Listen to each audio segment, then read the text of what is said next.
farò solo alcune parole nel merito,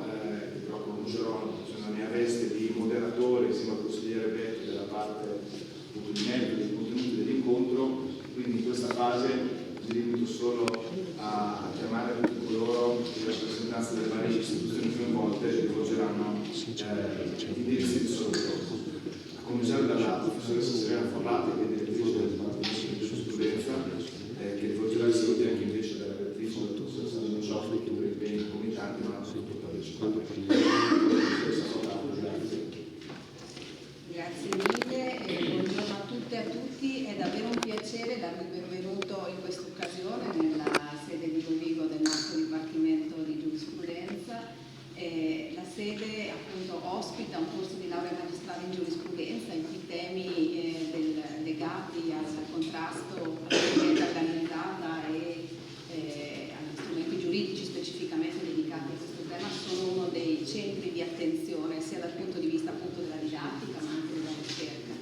È anche una sede in cui citiamo costantemente il rapporto con il territorio e dunque iniziative che possano essere di aiuto nell'inquadramento dei problemi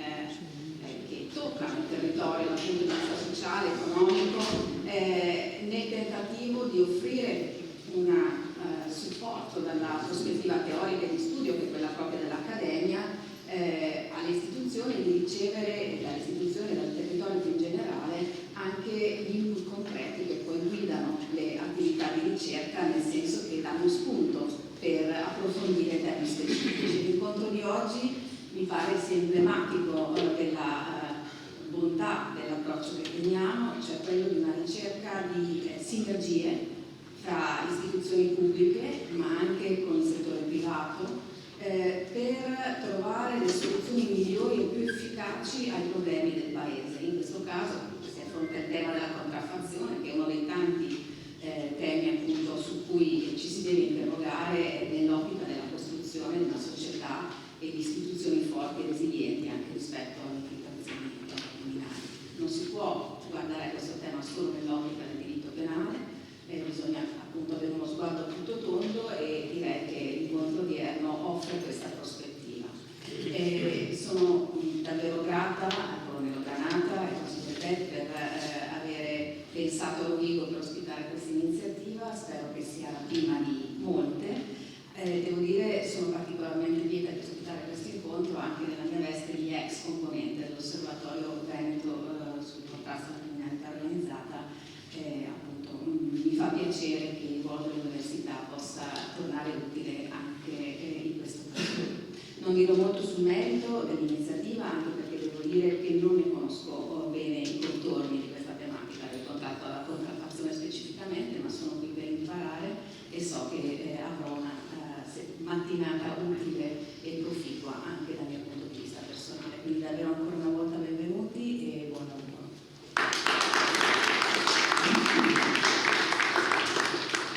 La dottoressa Merlo, assessore alle politiche ambientali del Comune di Rovigo,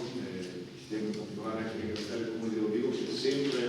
patrocina e promuove e aiuta a diffondere le nostre iniziative, evidentemente come anche in questo caso. Quindi grazie assessore. Grazie a voi. Innanzitutto un ringraziamento all'Università di Ferrara per questa iniziativa e per questa serie di iniziative che si stanno realizzando in questi ultimi mesi e che danno veramente un contributo anche a quello che è lo sviluppo e l'indirizzo della visione di questa città.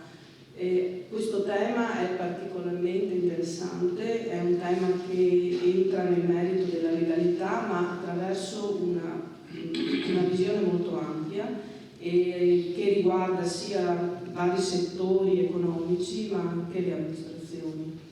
Quindi noi siamo fortemente impegnati non solo al rapporto con l'università e quindi anche apprezziamo questa fase di apertura e di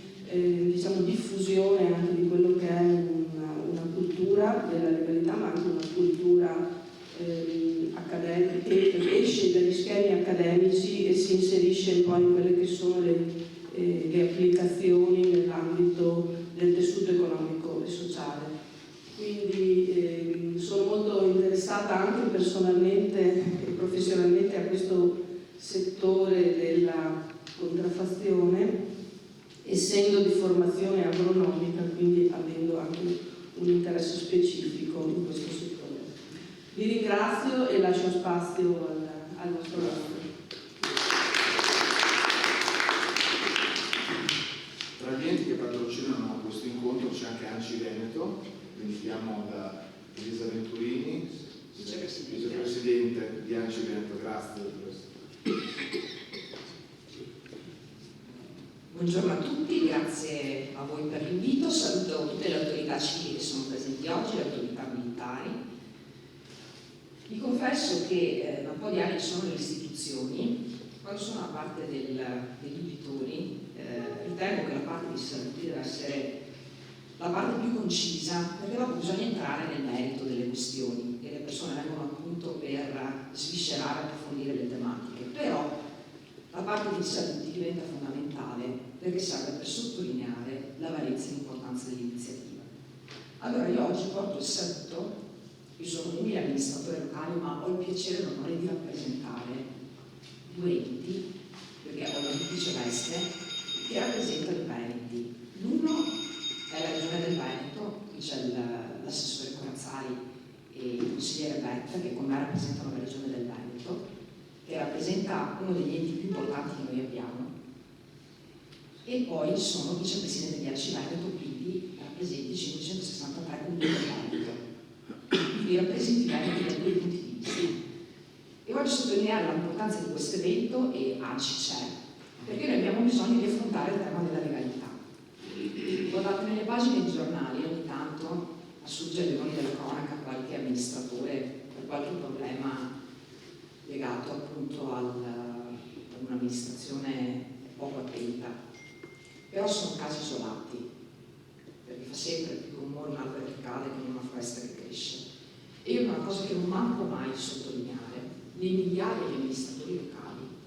parliamo di consiglieri, assessori, sindaci, che quotidianamente fanno il loro lavoro con spirito di servizio, osservando le regole, nel rispetto della legalità. E questo perché noi viviamo in un tessuto, che è un tessuto sano, un tessuto dove ci sono comunque dei valori, un tessuto laborioso, all'interno del quale però possono attecchire anche dei fenomeni di criminalità, perché questo è un tessuto ricco, è un tessuto fecondo. E allora noi dobbiamo attrezzarci per avere tutti quegli strumenti per poter cercare di far fronte. Ecco la necessità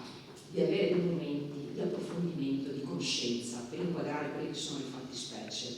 per capire che cosa sta succedendo sul territorio, che cosa si sta facendo, che cosa si può fare. Perché bisogna creare questo stato d'animo, questo modus operandi di attenzione a quello che ci circonda.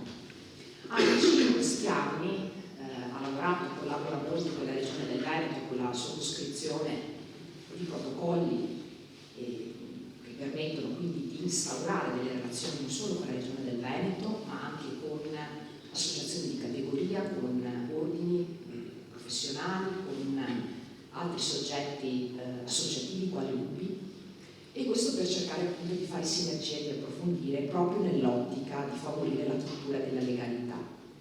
E devo dire che la paura più grande che c'è è quella delle infiltrazioni della criminalità organizzata. Questa è la grande paura, proprio perché dicevamo che abbiamo un tessuto fecondo, ricco, che può interessare. Il tema della contraffazione è legato alla criminalità organizzata. Può interessare magari un numero circoscritto di comuni,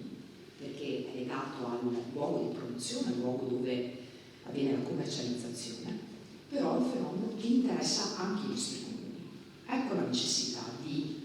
predisporre quegli strumenti che ci permettono agli amministratori di affrontare questo tipo di realtà nel proprio territorio. Permettetemi prima di concludere di ringraziare il consigliere Betta per l'attività che svolge di coordinamento nell'affrontare questa tematica con assiduità, perché tra le tante attività che interessano gli amministratori questa si aggiunge ed è invece fondamentale per poter affrontare al meglio il proprio lavoro. e naturalmente ringrazio anche tutti i collaboratori di ANCI che supportano e tengono vivo anche questo rapporto collaborativo con le altre realtà. E quindi grazie, buona giornata e buon lavoro a tutti.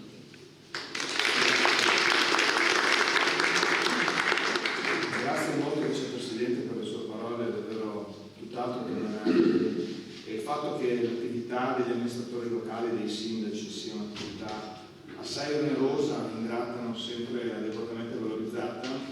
lo so anche per la lunga presentazione con l'assessore Cristiano Corazzari, che prima di essere appunto assessore alla Regione Veneto è stato consigliere e ancora prima sindaco del Comune di Stiente, quindi racconti che l'amico Cristiano, che ha condiviso il percorso universitario quando era sindaco, mi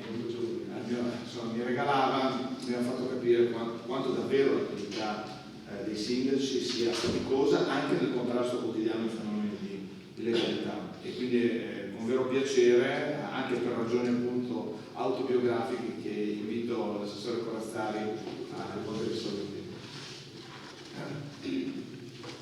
Grazie a voi tutti, è sicuramente per me un piacere, oltre che doveroso, portare i saluti della Giunta regionale del Veneto, della Presidente Luca Zaia, e complimentarmi naturalmente per l'organizzazione di questo incontro a cui anche noi partecipiamo come Regione, e certamente anche direi con una grande soddisfazione per quello che è il livello dei relatori e dei partner coinvolti, e saluto in particolar modo il sottosegretario, che ci rende direttamente conto di quella che è l'importanza del tema che andiamo a trattare. Ora,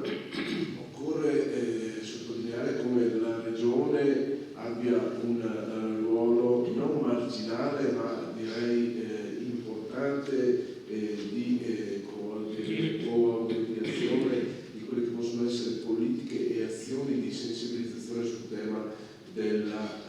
contrasto alla criminalità in generale, alle infiltrazioni della criminalità nel nostro tessuto sociale e economico, come ha ben detto la collega Venturini prima.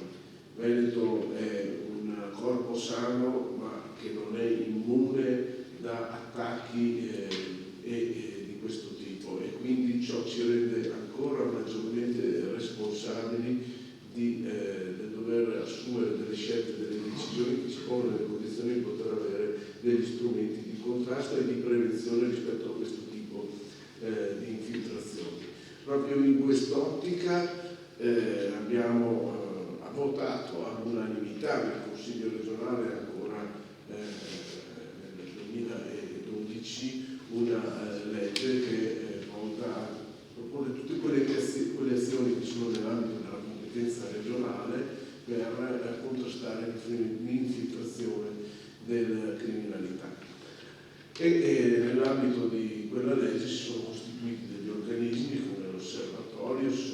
stato dato corpo a degli accordi a livello interistituzionale con gli operatori delle forze di sicurezza, attuali protocolli sulla legalità, che per noi sono il punto di riferimento, l'asse portante rispetto al quale orientiamo le nostre politiche e le nostre azioni. Ringrazio anch'io il consigliere Bette e il dottor Granata per l'organizzazione di questo incontro, il professor Cirventi dell'Università e il Palazzo Angeli che ci ospitano, ed è significativo che si faccia in un territorio come quello del Polesine, che anche pur essendo una provincia con delle situazioni forse meno allarmanti dal punto di vista dell'emergenza e criminalità, è un territorio che va altrettanto attenzionato.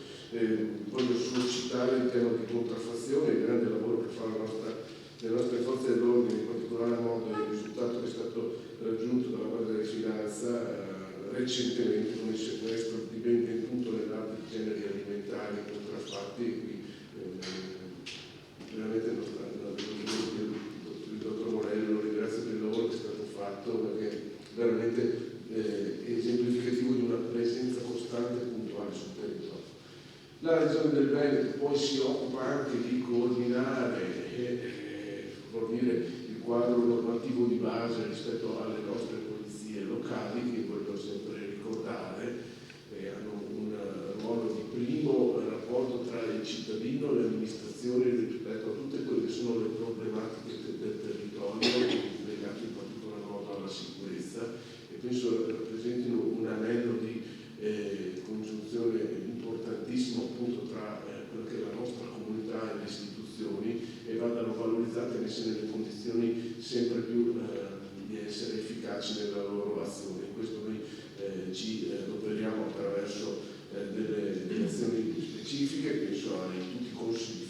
formazione che mettiamo a disposizione delle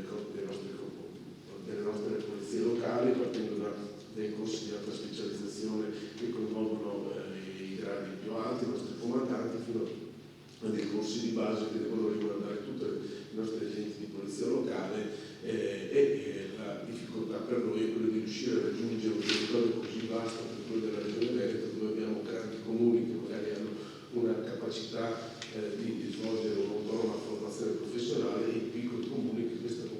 capacità non hanno, e quindi noi come Regione ci impegniamo affinché il livello di offerta formativa possa essere omogeneo e distribuito su tutto il territorio. Anche in questo è un'azione che svolgiamo da diversi anni. L'impegno quindi è condiviso, puntuale, forte. Sappiamo che questa è una battaglia che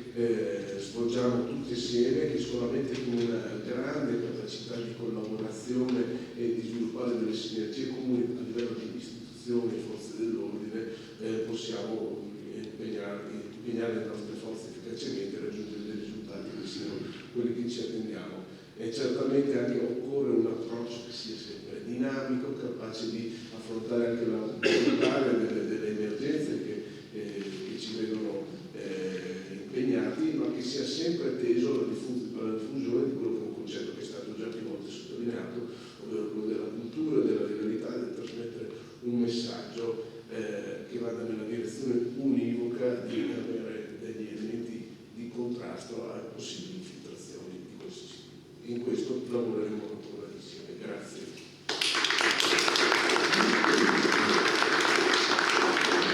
Grazie Assessore. L'assessore ha già anticipato che ha trovato il tempo di essere con noi questa mattina anche il senatore Stellari, il sottosegretario di Stato alla Giustizia, che invito senz'altro. Grazie senatore. Grazie a voi per l'invito, e riporto i saluti anche del Ministro Nordio, che oggi non è qui con noi, non è qui con voi, anche perché è stato questi giorni ha avuto questa esperienza anche ad Atlanta, sta facendo anche molta cooperazione con il Ministero della Giustizia, che ha bisogno anche di questo, perché l'Italia rispetto al passato sta diventando non più, sta superando quella che era una sua quasi costante classificazione come fanalino di coda, no? Anche nei rapporti, nella capacità di creare rapporti anche con gli altri paesi, non solo europei ma anche internazionali. Oggi l'Italia sta diventando un paese che invece attrae e che diventa anche responsabile di nuove iniziative rispetto a quello che sta accadendo non solo sul lato giustizia, ma sul lato, diciamo così, degli investimenti, sul lato delle prospettive nuove che l'Italia può dare e può sicuramente segnare un nuovo percorso. Questo è uno degli impegni maggiori che noi ci stiamo, su cui noi ci stiamo dedicando anche come giustizia, dalle innovazioni anche in campo tecnologico che ovviamente stiamo portando avanti, a quelle di prevenzione e di contrasto. Quindi noi siamo assolutamente concordi che il tema che state affrontando oggi è uno dei temi che consentono anche di avere una panoramica generale molto più ampia rispetto al tema specifico solo di repressione. Per fare questo, ad esempio, basta guardare anche qualche dato che possiamo rinvenire anche dalle relazioni che sono state fatte anche grazie alle operazioni che le nostre forze dell'ordine fanno, e quindi grazie per quello che avete fatto e per quello che state facendo. E questa analisi ci consente ad esempio di dare una quantificazione, no, di quello che è il fenomeno. A livello ad esempio mondiale pesa circa un 10% dell'intero commercio, e facendo una stima, insomma, a grandi linee stiamo parlando di circa 300 miliardi all'anno. Va a colpire, per quanto riguarda la nostra comunità europea, il 10% delle vendite ad esempio dei CD e film, fino al 22% di calzature e abbigliamento, 35% di software. 1,5 miliardi è la cifra annua che che, diciamo così, pesa sul fatturato nel nostro paese rispetto a quanto è stato sequestrato dalle forze dell'ordine. Tutto questo ovviamente incide anche sotto il profilo della quantificazione dell'immagine del nostro paese, da dove poi arrivano, diciamo, i prodotti che hanno origini, diciamo così, contraffatte. Da un'analisi che possiamo fare possiamo evidenziare sicuramente un'origine dell'estremo oriente, il 70% del sud-est asiatico, Cina, Corea, Taiwan. Per quanto riguarda il mercato italiano, ovviamente molto Napoli, molto Prato. Ovviamente ci consente anche di fare una riflessione sul tema del lavoro. La contraffazione spinge molto e aumenta l'impiego di cittadini extracomunitari, che ovviamente l'evasione anche per quanto attiene a tutte le normative che invece le nostre imprese sane ogni giorno seguono. E così abbiamo una registrazione di negativi effetti per quanto attiene anche il nostro prodotto interno e quindi un danno economico che ha l'impresa, non solo quella privata ma anche la pubblica, spese per la tutela dei diritti di pirateria industriale, danni per i consumatori, sfruttamento dei soggetti più deboli. Sul tema posti di lavoro poi noi possiamo magari considerare anche qui come una diciamo, necessità poi di andare ad approfondire il dato soprattutto per quanto riguarda gli ultimi anni, ma in tema di posti di lavoro noi stimiamo che ci sia una mancanza solo ad esempio nell'Unione Europea di circa 125.000 posti di lavoro grazie o meglio a causa del tema contraffazione. E poi per ultimo c'è il tema degli utili non ovviamente reinvestiti all'interno di un sistema sano e invece a contrario di un utile reinvestito in un grande traffico organizzato veramente da sodalizi criminosi non solo europeo ma anche internazionale. Gli interventi delle forze dell'ordine, Guardia di Finanza in particolare, sono numerosissimi e da quelli si determina anche il valore economico del danno che viene recato. Credo sia necessaria quindi una sinergia tra istituzioni, tra le imprese, tra i professionisti, le forze dell'ordine, gli imprenditori sì, ma molto possono fare ovviamente anche i nostri amministratori. Gli amministratori locali, gli amministratori ovviamente che oggi rappresentano la Regione Veneto, che oggi sono rappresentati da chi mi ha preceduto, che oggi sono rappresentati da ANCI Veneto, sono le nostre prime linee, sono i soggetti che in qualche modo noi come Stato, noi come governo dobbiamo non solo valorizzare ma anche proteggere. In questo va anche ad esempio la nostra azione che come Ministero della Giustizia stiamo cercando di portare avanti, che è quella della revisione con una veramente riforma netta che porta all'abrogazione del cosiddetto reato di abuso d'ufficio. Quella non è un'operazione che ovviamente mira a liberare gli scorretti, anzi noi facendo questa operazione non facciamo altro che tutelare, proteggere il soggetto che è in prima linea, soprattutto l'amministratore, che molto spesso, anche lì basta guardare i dati, si ritrova oggetto di un procedimento penale con conseguenze disastrose anche in termini di mancata iniziativa per il territorio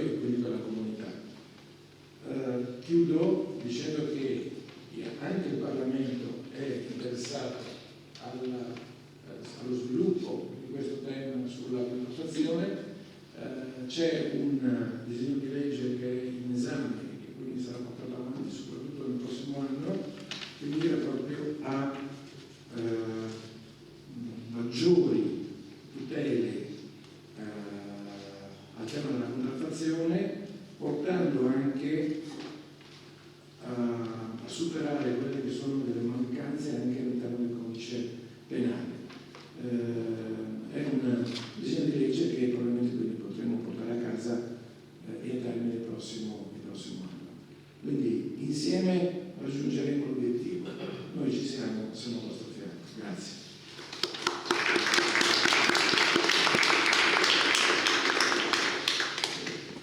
Grazie molto senatore anche perché col suo intervento molto puntuale ha serrato il mio compito successivo, perché una delle sue puntuali osservazioni l'avrei detto molto peggio ovviamente rispetto a come ha detto lei, sulla plurioffensività, molto sottovalutata degli illeciti legati al fenomeno della contraffazione, ma magari ci torneremo in seguito. Dunque tra gli enti che chiaramente sempre supportano la nostra attività c'è anche il CUR, il cui presidente ci raggiungerà in seguito, il professor Crivellari, e quindi direi che esaurita la parte dei saluti introduttivi posso senz'altro invitare il consigliere Beck per l'introduzione ai lavori, rinnovando a lui i saluti per aver promosso prima di me questa iniziativa. Grazie professore, buona giornata a tutti, grazie di aver accolto l'invito. Saluto anch'io tutti gli ospiti, le autorità, il senatore Stellari, l'assessore Corazzari, per la presenza, ovviamente a tutti i relatori che poi interverranno in questo convegno. Allora, noi questo convegno l'abbiamo realizzato nell'ambito di quello che noi chiamiamo il protocollo della legalità, che è appunto un accordo sottoscritto da oltre 27 parti sociali nella regione e che si dà degli obiettivi per quanto riguarda la promozione della legalità nella regione del Veneto. Oggi abbiamo deciso di dedicare qualche ora all'approfondimento del tema della contraffazione, che come è stato detto è un reato che è plurioffensivo, nel senso che oltre a mettere in evidenza un aspetto legato all'abuso nella produzione di prodotti che imitano quelli veri, quelli tutelati, c'è anche lo furto della proprietà intellettuale, c'è un aspetto legato alla tutela del consumatore, c'è un aspetto legato al mondo dell'economia in generale, perché poi qui abbiamo a che fare con un sistema di imprese che perdono profitti, perdono fatturato a causa di questa presenza dannosa di questo tipo di delinquenza, che è una delinquenza che non è, diciamo, isolata, non va letta come un fenomeno del singolo prodotto fatto magari da un singolo laboratorio che notte e tempo e nell'oscurità produce e poi mette in distribuzione un prodotto imitato. Qui siamo di fronte a un fenomeno che ha dei collegamenti con la criminalità organizzata, perché c'è una filiera che parte dalla produzione, parte dall'importazione da alcuni paesi, in particolare dalla Cina, di prodotti contraffatti, c'è un sistema distributivo, c'è poi per arrivare poi al commerciante finale, all'operatore di dettaglio che troviamo magari nelle spiagge o nelle nostre città, che espone appunto la merce contraffatta. E questo è tutto un disegno criminoso che deve essere letto appunto all'interno di un'organizzazione criminale che poi fa capo a quella che chiamiamo la mafia, le cosche mafiose e questa tipologia. Con effetti sul mondo del lavoro, perché poi questo vuol dire avere a che fare con lavoratori che non sono in regola, sul mondo della sicurezza sul lavoro, perché poi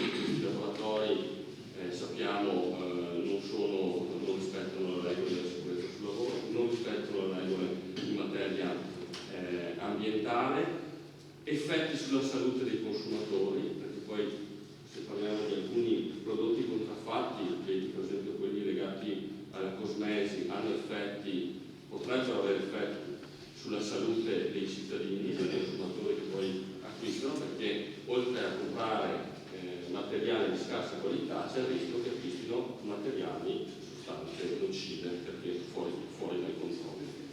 Allora, in questo fenomeno che è così complesso c'è una parte di attività che viene svolta dalle forze dell'ordine, dalla magistratura, e quindi c'è la repressione del fenomeno della patologia, e quindi quando siamo di fronte alla situazione già conclamata, e c'è un'attività che rientra appunto nell'ambito di quelle che sono le competenze della Regione del Veneto, che è un ambito di sensibilizzazione, di informazione e di formazione.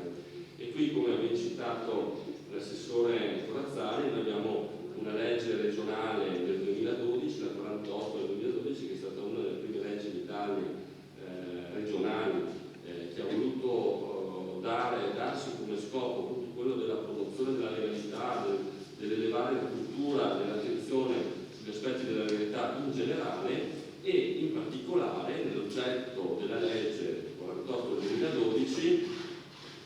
si dice appunto diffondere l'impegno della Regione a diffondere la cultura della legalità, della cittadinanza responsabile, anche attraverso il coinvolgimento del sistema scolastico e formativo, quindi il tema del coinvolgimento della scuola, dei servizi sociali, degli enti locali, con particolare attenzione ai fenomeni di stampo mafioso o comunque riconducibili alla criminalità organizzata, ai fenomeni di usura, di estorsione, di prostituzione e di contraffazione nel settore produttivo e agroalimentare a tutela del medio utili, ponendoci quindi come espresso obiettivo quello di investire nella formazione, nell'attenzione al tema anche della contraffazione, di cui forse secondo me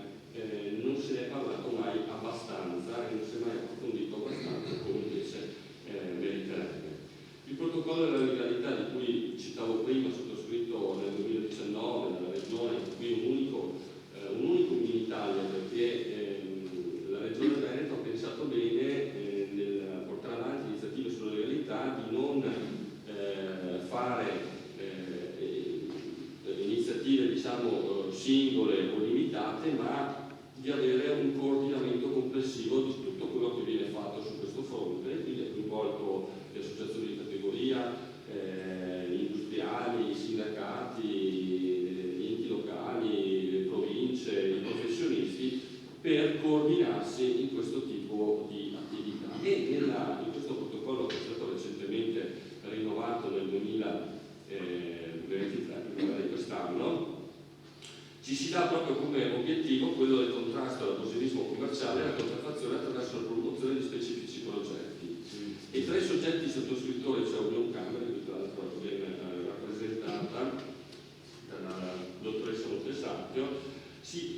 Con Unioncamere c'è un impegno per un'approvazione di coordinamento nell'ambito della politica di controllo, di vigilanza dei prodotti, lotta alla contraffazione e prevenzione del contrasto alla concorrenza sleale e strumenti per favorire la trasparenza dei prodotti sul mercato verso le piccole e medie imprese e i consumatori. Poi nel 2009 la Regione si dota di un'altra legge che ha come scopo quello di tutelare i consumatori, e nel 2017 introduce una novità. L'articolo 8 bis di questa legge prevede l'istituzione di un osservatorio sulla contraffazione di prodotti e servizi coperti da marchi e diritti in Veneto. L'osservatorio viene costituito all'interno della struttura regionale afferente alle attività produttive, raccoglie informazioni, promuove campagne di sensibilizzazione sugli effetti del fenomeno della contraffazione, in particolare analizza l'impatto, fa l'analisi di impatto del fenomeno sulle imprese, sull'occupazione e sui consumatori, e porta avanti una serie di progetti. La Regione su questo fronte sviluppa, insomma, negli ultimi anni vari progetti, ve ne cito alcuni: un progetto sull'anticontraffazione e la sicurezza dei prodotti, un progetto sull'e-commerce e le truffe informatiche, il progetto etichetta parlante con Unioncamere per fornire informazioni ai consumatori sulla tracciabilità dei prodotti acquistati e difesa dei prodotti dalla contraffazione, un progetto di informazione con le forze dell'ordine, in particolare con la polizia locale, progetti teatrali e incontri nelle scuole. In particolare voglio ricordare la rappresentazione teatrale realizzata in collaborazione con Confo Artigianato del 2013, un'iniziativa di Tiziana Masi dal titolo "Tutto ciò che sto per dirvi è falso". È un bellissimo spettacolo teatrale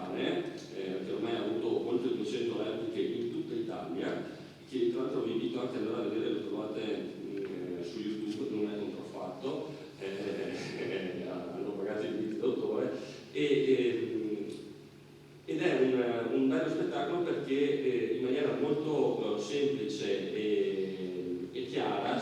per un pubblico, diciamo, per le scuole eccetera, e per i giovani è molto interessante, quindi da riprendere e magari sviluppare ancora.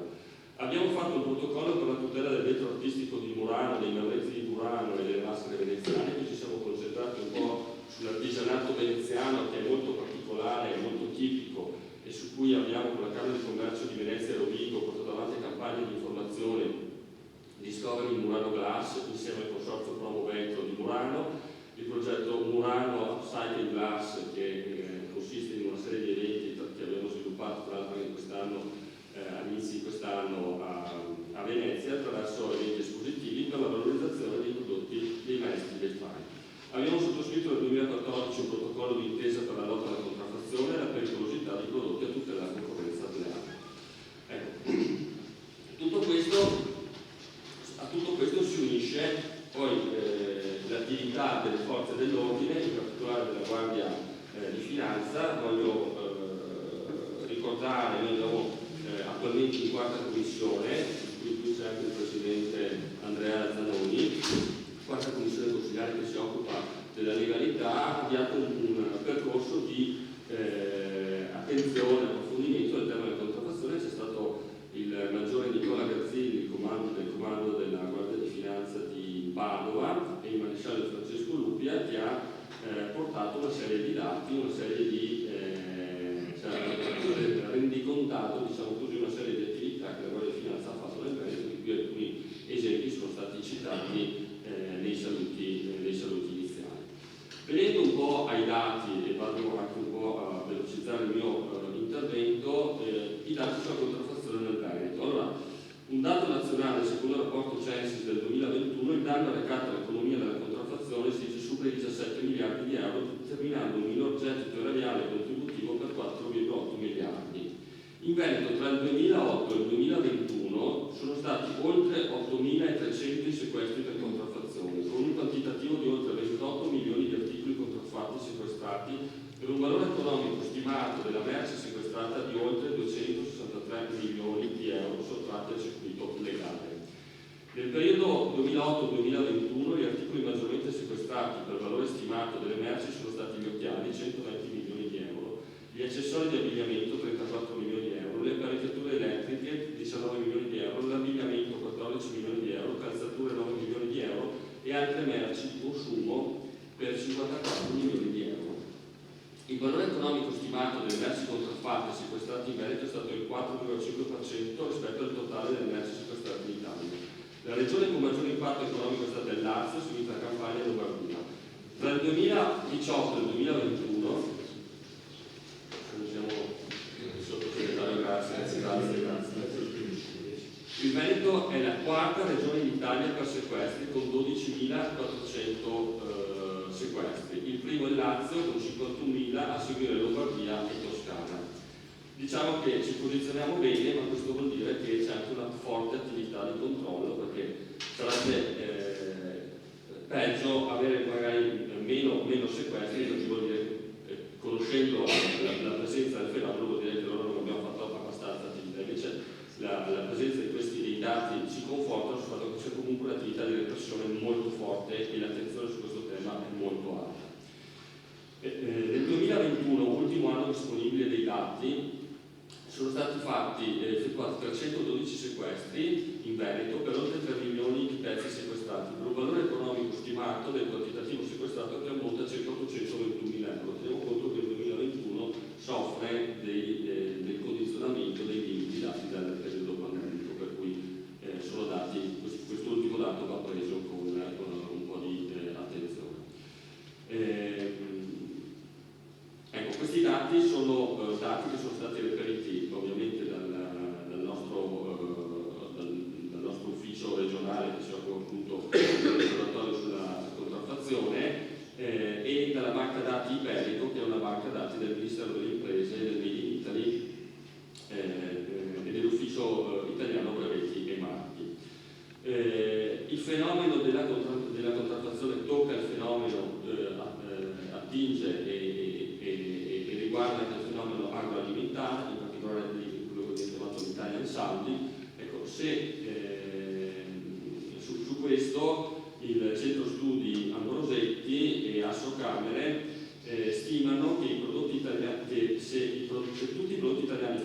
prettamente made in Italy, l'export agroalimentare che attualmente è quantificato di circa 52 miliardi di euro, cioè esportiamo legalmente 52 miliardi di euro di prodotti tipici tutelati nel mondo. Se riuscissimo a fermare l'Italian Salmon e esporre tutti i prodotti senza tra virgolette, le copie che vengono fatte nel mondo, riusciremo ad avere 150 miliardi, 3 volte insomma l'export che abbiamo attualmente. Quindi pensate il danno economico di questo fenomeno. Fenomeno che tocca i consumatori, qui vado a concludere. C'è un'indagine europea sui giovani e il dato allarmante è che il 37% dei giovani nell'ultimo anno ha dichiarato che ha comprato online merce contraffatta o falsa. Quindi siamo di fronte a un fenomeno di cultura diffusa, diciamo, e di scarsa attenzione agli aspetti dell'acquisto e dei rischi dell'acquisto della contraffazione. La Regione Veneto quindi ha detto si sta dando da fare su questo fronte, gli impegni futuri, qui lancio un po' il programma di azione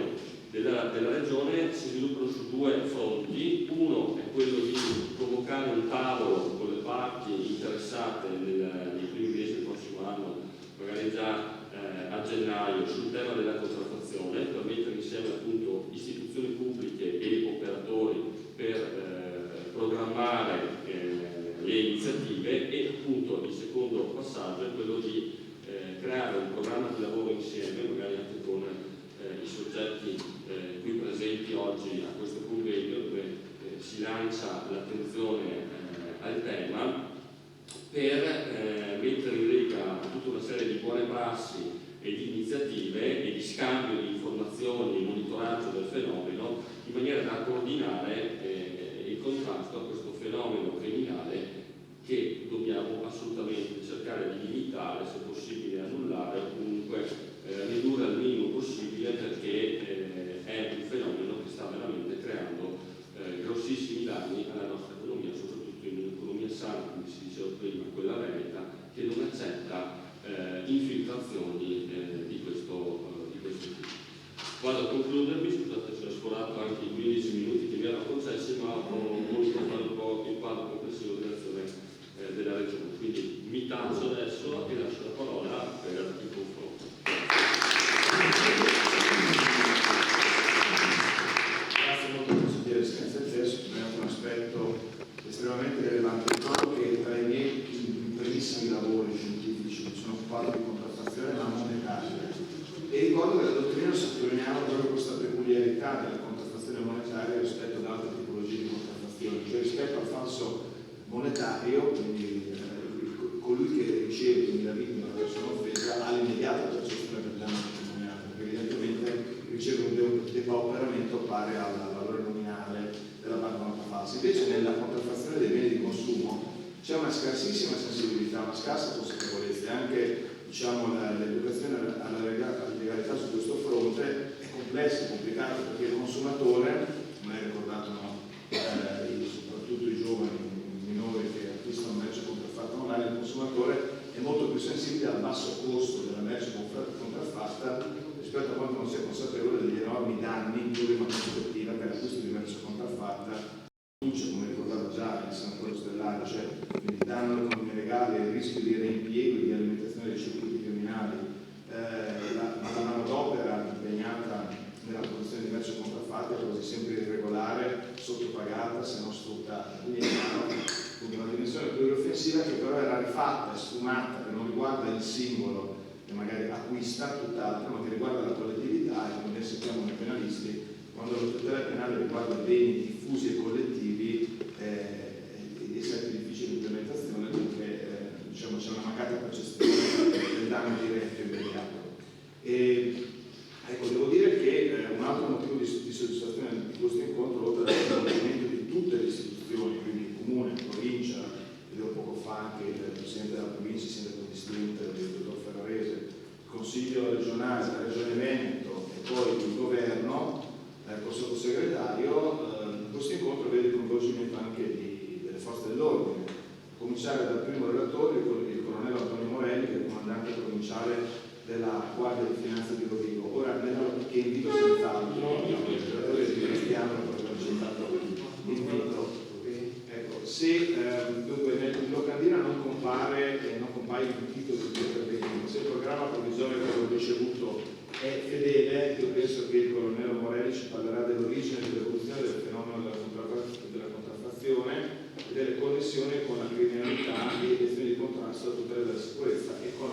finanziaria.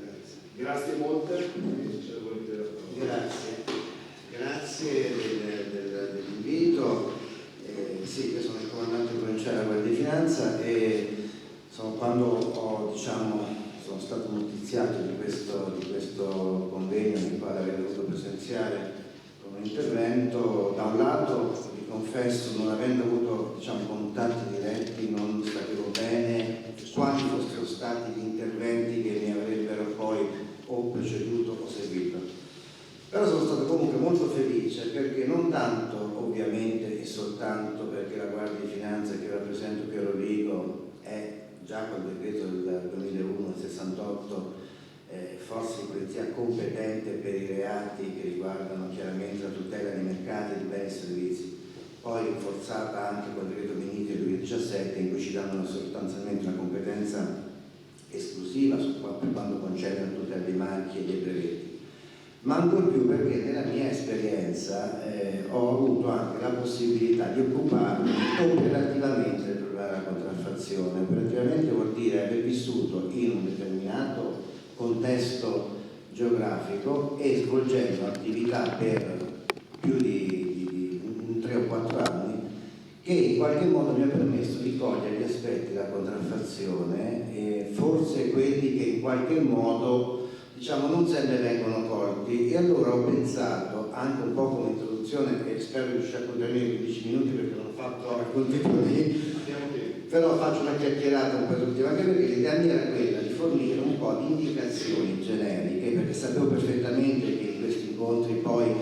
i dati vengono forniti i sequestri, il disvalore di un reato così plurioffensivo come la contraffazione, che non tutela ovviamente soltanto la proprietà industriale, ma purtroppo danneggia l'erario, il mercato,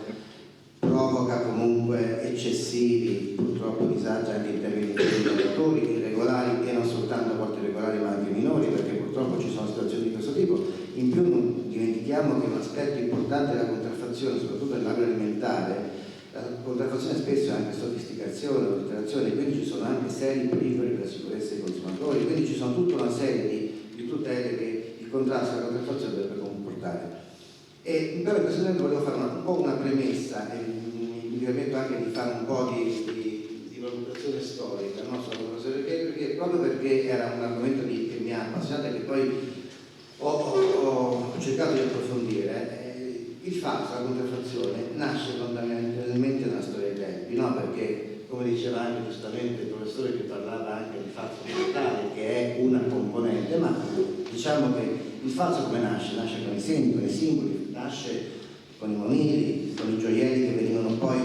magari realizzati non con l'oro ma con delle leghe particolari per fare in modo che ovviamente potessero essere venduti a tanto ma costare poco. Poi uno degli aspetti fondamentali è proprio quello delle monete che erano fatte in metalli preziosi e che spesso venivano soltanto fatte con leghe, ma addirittura anche limate per cercare di recuperare parte del metallo con cui erano formate e così via. Chiaramente il mercato del falso è un mercato che ha visto le opere d'arte che venivano inquadrate come false non soltanto con la contraffazione della firma, ma anche perché avevano un'impronta, diciamo quello che modernamente potremmo definire un marchio di fabbrica, perché poi alla fine ci arriviamo anche al discorso moderno, perché effettivamente cos'è che in qualche modo colui che falsificava un'opera d'arte voleva ricreare? Voleva ricreare lo stile, voleva ricreare l'origine di quell'opera d'arte, cioè che quell'opera d'arte fosse attribuibile a un determinato artista. Questo chiaramente per quanto riguarda la validità legata all'artista. Poi c'è anche l'opera d'arte, come proprio in quel periodo in cui facevo servizio di alcuni bravissimi falsificatori che producevano anche invece una falsificazione diciamo temporale, per cui realizzavano un quadro attuale nel presente e poi con tutta una serie di artifici lo facevano apparire come se fosse invece un quadro risalente addirittura all'età dei Greci o dei Romani. Così via si sono fatti poi ovviamente falsificazioni di tessuti, documenti, si falsificavano anche gli alimenti, si adulteravano gli alimenti, quindi soprattutto il vino, l'olio, erano venduti per vini pregiati, in realtà erano poi prodotti in modo anche estremamente dannoso peraltro anche ai consumatori stessi. Ma tutto questo falso aveva una caratteristica iniziale, Cioè il falso fondamentalmente doveva nascere con l'intento di avere una prevalente ragione economica, cioè chi faceva il falso voleva guadagnare, voleva vendere il falso, voleva provare il falso come se fosse assolutamente uguale all'originale. Quindi era da un lato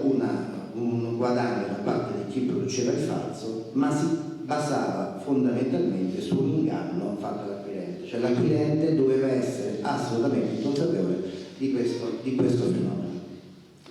Poi cosa è successo? Io ovviamente mi limito a poche osservazioni perché altrimenti ci vorrebbe veramente un ex magistrato di 2 ore, però diciamo scendendo poi e avvicinandoci invece alla moderna, cosa è accaduto? Che c'è stato un po' un passaggio, nel senso che è chiaro che il falso era sempre legato a oggetti preziosi, perché altrimenti non avrebbe avuto ragione di esistere, perché all'inizio il falso comunque apparteneva a un mercato di nicchia, perché chi poteva comprare l'oggetto falso era comunque quello che poteva comprare un oggetto di valore, per cui stavamo ancora parlando di un fenomeno di nicchia.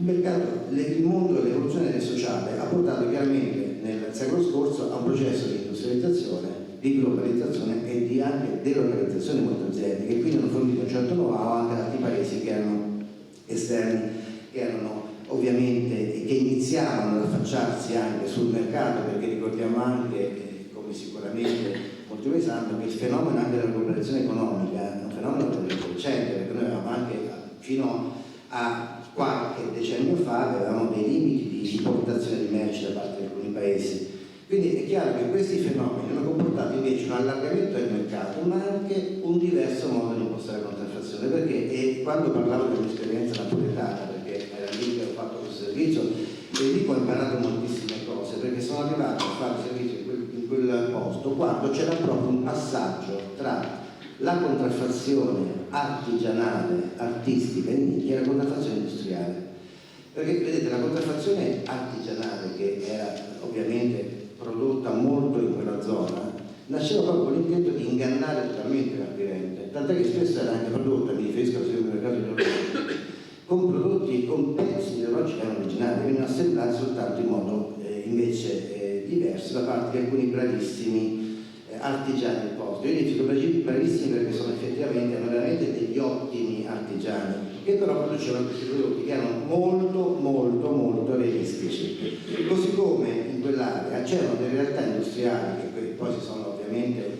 evolute, industriali che erano totalmente illegali, totalmente in nero, che producevano soltanto dei campi di abbigliamento anche di alta qualità, ma ovviamente contraffatti. Questo fenomeno ha visto poi sovrapporsi invece della globalizzazione, cioè già in quel periodo poi arrivavano invece immessi sul mercato beni e prodotti che provenivano da altri paesi che chiaramente consentivano un ulteriore passaggio, cioè un costo di manodopera inferiore e materie prime sicuramente molto più scadenti e molto più economiche, quindi con ulteriore danno anche nei confronti del consumatore. Però c'è stato anche un passaggio ulteriore, perché mentre all'inizio il falso, la contraffazione era fondamentalmente, si basava sull'inganno all'acquirente, c'è stato un processo per cui la contraffazione di fatto è diventata quasi, una parte della contraffazione, una sorta di fenomeno di cui l'acquirente ha consapevolezza, soprattutto in un settore che è quello appunto del lusso, nel quale fondamentalmente per dinamiche, per modalità di vendita e per acquisto è evidente che l'acquirente abbia la consapevolezza che si stia trattando di un marchio che è ovviamente contraffatto, quello che definiamo un po' la contraffazione grossolana, che però è stato quello il mercato che poi ha visto un maggior aumento, perché il problema della contraffazione in sé è che questa forma di, definisco chiaramente, di popolarizzazione del fenomeno attraverso un'ingente e massiccia importazione di merci che provengono da paesi che avevano costi di produzione molto bassi, è chiaro che ha favorito, oltre alla produzione di taluni oggetti di contraffazione, ha consentito anche l'immissione sul mercato di una serie molto massiccia di prodotti contraffatti che ovviamente erano magari all'estremamente contraffatti, ma che andavano a ricoprire delle fette di mercato che di fatto erano quasi analoghe o parallele a quelle che la stessa azienda produttrice del marchio originale poteva pensare. E quindi c'è stata questa diffusione enorme, diffusione che peraltro ha visto poi l'inserimento, io qui faccio una valutazione che qui delle varie fasi, di altri aspetti che sono sempre quelli della contraffazione, e cioè, e qui ripeto, sono tanti aspetti tocco soltanto la pirateria audio-video, la violazione sulla sicurezza dei prodotti, la tutela stessa del Made in Italy, che è un settore importante della lotta alla contraffazione, perché noi comunque dobbiamo considerare che gran parte dei prodotti italiani, soprattutto a livello di lusso e di moda, ma anche e in particolare l'agroalimentare, sono quelli che sono più copiati nel mondo. Poi c'è il fenomeno appunto del frodi, che non è soltanto la contraffazione agroalimentare, perché la contraffazione c'è sempre stata, adesso ci sono anche delle sofisticazioni alimentari che in qualche modo sono inevitabili per produrre una contraffazione che non sia poi l'Italian Sounding. L'Italian Sounding è una cosa diversa. L'Italian Sounding è un prodotto ovviamente che non è assolutamente quel prodotto dichiarato, ma che per assonanza tipo è sulla specie di, nel consiglio di fatto come, vengono poi imposti anche nei paesi, soprattutto negli Stati Uniti, dei prodotti che non hanno nulla a che vedere con quello italiano e che invece in qualche modo dovrebbero richiamare in particolare il parmesano o altri tipi di grane che vengono spacciati come prodotti che hanno questo suono italiano che in realtà non lo sono. Ma la contraffazione invece nell'ambito delle frodi agroalimentari spesso è proprio una frode, cioè si utilizzano comunque prodotti che sono sensibilmente sofisticati e adulterati. E questo già, ripeto, nella mia esperienza accadeva, perché ricordo che sempre in quella zona c'era una fonte di acqua e io ero rimasto stupito anche di questo, per cui pensavo che si potesse contraffare tutto, ma già all'epoca si facevano delle bottiglie di acqua contraffatte, erano acqua del rubinetto con un'etichetta sopra che era una fonte particolare di quella zona, e quindi già all'epoca questi fenomeni esistevano. Però questi fenomeni che esistevano sono stati poi massimamente amplificati, così come tutto il resto, perché ovviamente l'industrializzazione e la globalizzazione ha portato comunque un incremento del mercato in generale, ma è stato ovviamente amplificato anche il mercato della contraffazione. Quindi diciamo prima che la contraffazione è un reato più offensivo. Certo che lo è, perché comunque non è un problema soltanto legato al marchio, che di fatto poi, quando parliamo ovviamente di contraffazione grossolana, il marchio diventa un prodotto. Prima dicevamo, prima il prodotto aveva una qualità, aveva un'origine, e io in qualche modo acquistavo un prodotto perché sapevo che avesse una qualità. Quando questa qualità nel passaggio industriale è diventata diciamo, caratterizzata e in qualche modo certificata dal marchio, il marchio stesso è diventato prodotto, per cui quel marchio di fatto è diventato il prodotto che spesso nella contraffazione grossolana, quella di mercato comune, spesso anche online, viene cercato dall'acquirente. Non cerco più la qualità del prodotto, ma cerco un prodotto che abbia un marchio che per me è molto più importante di quello che sia la qualità stessa del prodotto, ed è purtroppo il fenomeno che è esteso la contraffazione anche ovviamente oltre quelli che erano, diciamo, i confini di un certo tipo di reddito che poteva in qualche modo pensare di avere un oggetto di lusso. È stato un po' una forma di, diciamo, livellamento da questo punto di vista del commercio, ma che ha portato ovviamente un incremento elevatissimo di quelli che sono questi danni, che sono danni ovviamente. Ne abbiamo già parlato anche nell'introduzione, si è parlato dell'economia nazionale, il sottosegretario parlava del fatto di quanto è la situazione, ma dobbiamo immaginare che sono prodotti che ovviamente il mercato è un mercato totalmente illegale, quindi dalla lavorazione, dalla commercializzazione, dall'importazione è tutto illegale, quindi tutto ciò che lo riguarda è illegale, perché è ovvio che ci sono violazioni all'erario, ci sono violazioni all'economia, ci sono mancati gettiti per quanto riguarda le imposte, ci sono ovviamente dei gravi danni per quanto riguarda la concorrenza. Abbiamo già detto il mondo del lavoro, che viene utilizzato prevalentemente personale irregolare e spesso anche di origine extracomunitaria. Parliamo della disciplina di immigrazione perché così come poi vedremo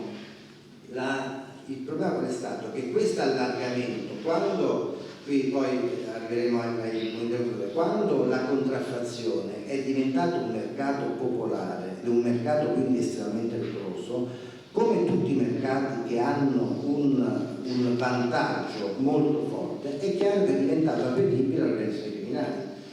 con una differenza: loro hanno applicato di fatto nella contraffazione, noi spesso ovviamente ce ne rendiamo conto perché sappiamo che è possibile, ma dobbiamo immaginare che la filiera di contraffazione, esattamente o quasi, con mercati molto più pericolosi come quello della droga o come quello del contrabbando di un tempo, hanno le stesse fondamentalmente dinamiche, cioè si utilizza l'ultimo della serie, cioè l'ultimo che si pone con l'acquirente, spesso viene attinto da extracomunitari, da soggetti che comunque tendenzialmente sono anche difficili da in qualche modo sanzionare per certe tipologie anche soggettive, perché comunque c'è una difficoltà di identificazione, c'è una difficoltà a volte anche di comunque comminare una sanzione, perché spesso sono ovviamente sprovvisti, sono attenti, non hanno assolutamente alcun tipo di reddito. Ma la filiera utilizza questi, diciamo, manovali, così come accade in altri mercati illeciti, soltanto come ultimo anello, perché all'inizio ci sono organizzazioni che un tempo producevano e continuano a produrre anche attraverso investimenti che loro stessi fanno all'estero. Perché noi immaginiamo che quando importiamo dei container di prodotti contraffatti dalla Cina, spesso ci sono anche le joint venture con organizzazioni criminali di altri paesi, ma spesso sono anche dei soggetti criminali italiani che investono in quelle aree e fanno in modo che poi ci siano già all'origine un mercato che loro stessi definiscono dalla produzione all'importazione e alla commercializzazione. Queste sono le condotte, io andrei anche abbastanza veloce perché essendo naturalmente tutti noi nel settore come conosciamo abbastanza bene, io speravo anche che ci fosse anche qualche studente, perché è molto importante, perché poi capiremo anche che alla fine, essendo tutti mercati, il mercato ha una regola che purtroppo è sempre quella, offerta e domanda. Quindi è chiaro che anche il mercato della contraffazione, come qualunque altro mercato regolare, se è diventato c'è ancora comunque una richiesta. Quindi secondo me una delle azioni più importanti, è vero che sia la Regione che anche a livello di collaborazione, che sono molto strette effettivamente con la Regione, ma anche con i ministeri che noi abbiamo, con le altre forze di polizia, però di fondo ci deve essere una forma di educazione sempre molto forte e di, in qualche modo, divulgazione sempre di questo concetto di cultura, non tanto della legalità in senso assoluto, perché quello ovviamente dobbiamo nascondere che ci sia a qualunque livello, ma in questo settore far capire come un reato che spesso è sottostimato, è quasi visto come un non reato,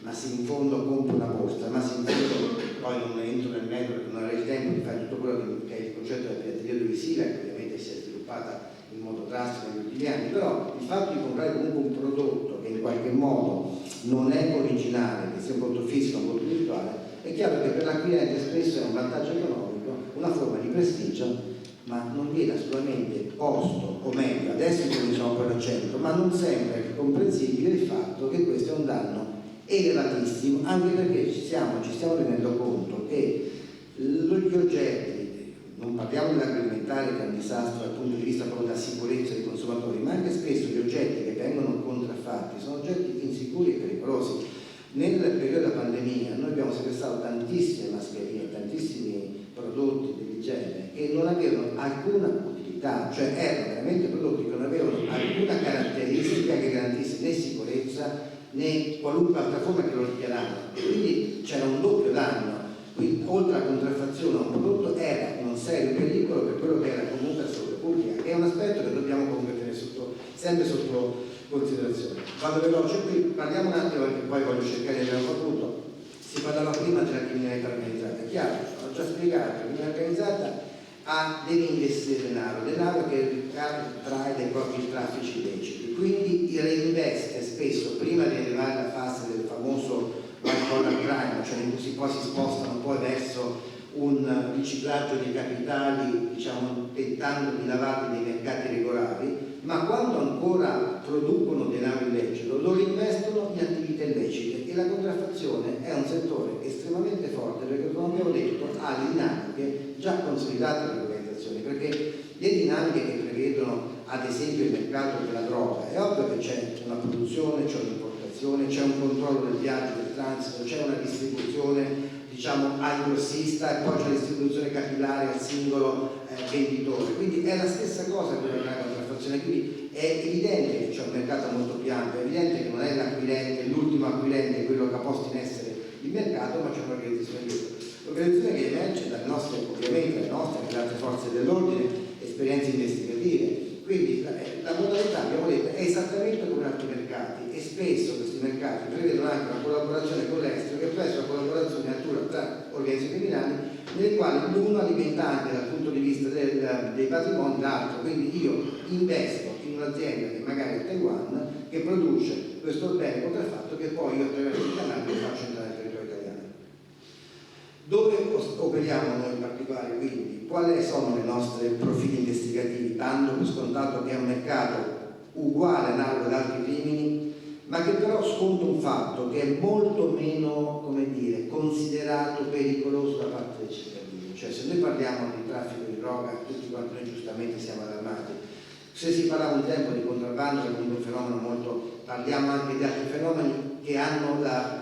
proprio la società in qualche modo si indigna. Ecco, la contraffazione non siamo mai arrivati a un punto in cui la società si indignasse davvero di questo fenomeno, anzi in qualche modo è tollerato, in qualche modo sembra utile, in qualche modo noi immaginiamo che il venditore sulla spiaggia che ci vende la roba, poverino, in fondo fa qualcosa e non fa nulla di particolarmente rilevante, senza immaginare che quell'ultimo venditore di quel guadagno prenderà poco o nulla, perché gran parte di quel denaro andrà a finire proprio a quelle organizzazioni di cui parlavamo, che sono le stesse di fatto che organizzano anche traffici di droga, traffici di armi e quant'altro. Quindi ricordiamo sempre questo: non c'è un'organizzazione criminale che fa contraffazione,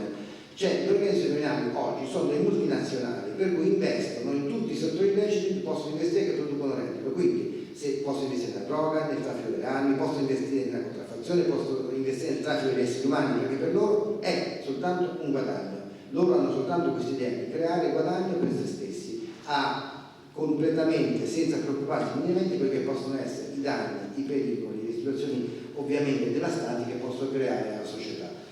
Noi come operiamo? Operiamo ovviamente alla frontiera, naturalmente, perché le merci oggi, al contrario di quello che appunto accadeva prima, un po' di decenni fa, prevalentemente le merci contraffatte vengono all'estero, quindi l'opera importante l'ha fatta noi attraverso anche la collaborazione dei dogani per quanto riguarda ovviamente i container e merci che vengono all'estero, di frontiere, sia porti che aeroporti. E sul fronte noi facciamo ovviamente i controlli del territorio, per fare i controlli, ispezioni e verifiche in base ai nostri poteri, attraverso la collaborazione stretta con le polizie locali e ovviamente con l'Arma dei Carabinieri, con il Stato, con cui lavoriamo in stretta sinergia per cercare di contrastare questo fenomeno, che è un fenomeno che apparentemente poi vede appunto un problema ampio a livello di frontiera, un problema minimo, diciamo un problema territoriale, che è quello che avviene attraverso il controllo del territorio o le investigazioni che noi possiamo fare a seguito magari di approfondimenti di altre vicende fiscali e economiche che poi ci portano e ci riconducono poi anche alla possibilità che ci sia comunque un mercato della contraffazione dentro a certi fenomeni. Quindi noi, come ho già detto, prevediamo 3 sostanzialmente uffici: il monitoraggio delle frontiere, il controllo economico del territorio, quindi un'attenta osservazione e vigilanza del territorio, e un'attività investigativa che è lo sviluppo di alcune informazioni anche in altri settori o anche da parte di altre forze di polizia che ci permettono poi di ricondurre quel fenomeno e di contrastarlo anche nell'ambito di quello che può essere il problema più grande, cioè anche il riciclaggio, perché poi ovviamente, come abbiamo detto, è chiaro che anche dalla contraffazione deriva un'ingente quantità di denaro che poi le organizzazioni criminali devono reinvestire, e anche qua non dico nulla di nuovo dicendo che le organizzazioni criminali reinvestono in parte in traffici illeciti e in parte man mano tendono a ripulire il denaro inserendosi poi nel mercato diciamo normale. Quindi il nostro compito come Guardia di Finanza è anche cercare di intercettare tutti quelli che sono i proventi illeciti per fare in modo non soltanto che vengano reimpiegate attività delittuose, ma anche che possono, ed è questo un altro aspetto a cui la ragionamento so che sono particolarmente attenti, che possono inquinare l'economia regolare nella regione, nel paese, perché poi alla fine la realtà è questa, cioè loro tendono a immettere questo capitale cercando di in qualche modo inserirsi un tessuto attraverso acquisizione societaria, attraverso acquisizione magari di partecipazioni e quant'altro. Questo è un fenomeno che cerchiamo di contrastare partendo anche da questa origine diciamo di reato. Qui ne hanno già parlato, i beni che sono tendenzialmente quelli oggetto di sequestro, ma sono quelli che voi vedete che sono la parte del lusso, i giocattoli che sono quelli più pericolosi perché sono fatti veramente con materiali prevalentemente tossici, assolutamente, elettronica, prodotti alimentari e altri per il consumo che fanno parte comunque del prodotto agroalimentare, di cui poi immagino, visto tra i relatori, si parla sicuramente più esaurientemente di quello che è stato il mio breve flash.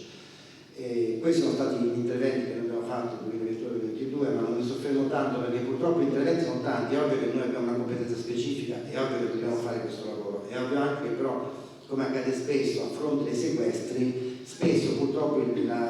la percentuale che si fa spesso è: se sequestri tot vuol dire che ne passano o ne vengono consumati all'inizio del quadro. Proprio quello che si fa quando sono le stime sul traffico di sostanze stupefacenti. Come si fanno le stime di quanta droga viene consumata o qual è il mercato? Partendo dai sequestri e poi facendo un'ennesima potenza, perché è chiaro che dai sequestri passa inoltre 4 volte quello che può essere poi l'effettivo consumo, e così accade anche per la contraffazione. Prodotti agroalimentari è un fenomeno su cui veramente c'è un'attenzione massima anche da parte nostra, perché l'Italia è lusso e moda, ma l'Italia è soprattutto agroalimentare e i prodotti sono quelli più contraffatti nel mondo in assoluto, quindi è chiaro che c'è un'attenzione, però effettivamente anche la politica sta muovendo, perché sono in atto dei provvedimenti anche recenti che tendono ulteriormente a rafforzare il Made in Italy e tendono ulteriormente a rafforzare un contrasto ancora più forte, una tutela ancora più forte dei marchi che noi abbiamo dopo di GP, eccetera, eccetera, che riguardano comunque tutto quello che è la tutela dell'agroalimentare.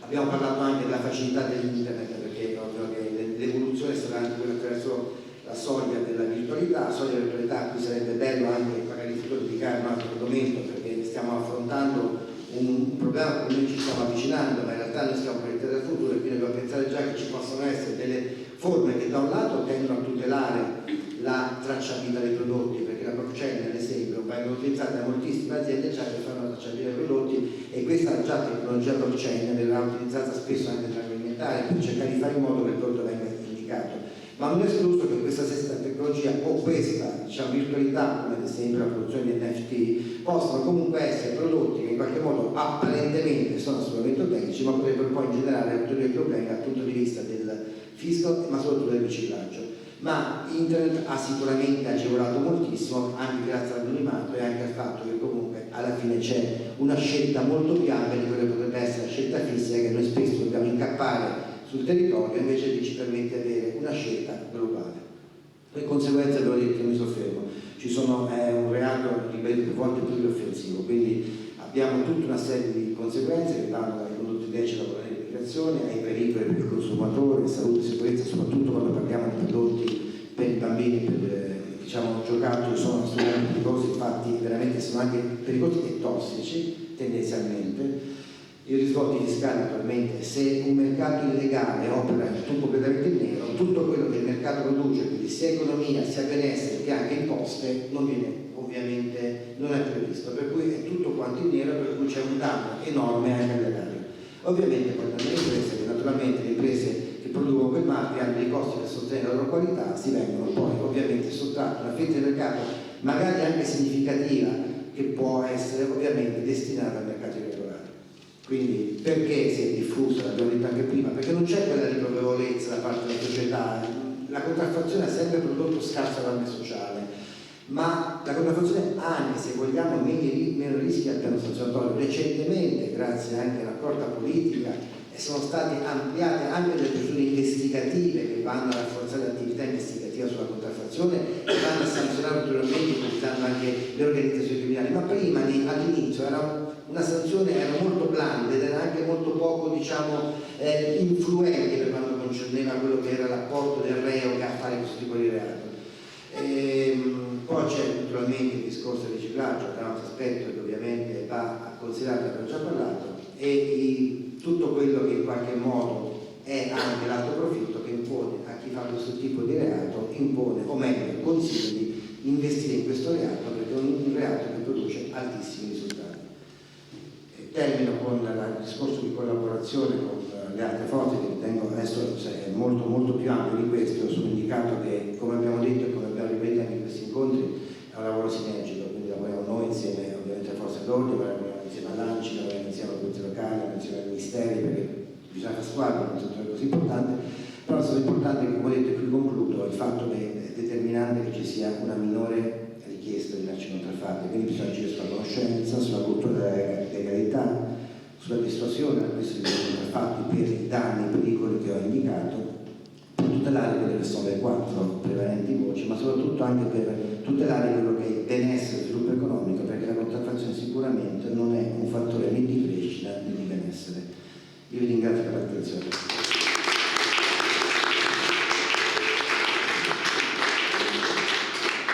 Grazie molte, colonnello. Effettivamente i primi destinatari di questo evento, come lei ha ricordato, essere gli studenti. Abbiamo detto appunto in questi giorni i nostri corsi sono finiti, i nostri studenti sono impegnati negli esami, quindi stanno studiando, stanno festeggiando, il superato, ma se lei conferma la sua disponibilità l'anno prossimo, quando avremo gli attivi corsi, sarà nel periodo autunnale, quindi quello che è appena finito, corsi di diritto penale, parlo speciale, magari coinvolgiamo anche il corso di diritto commerciale. Se lei o il suo delegato vuole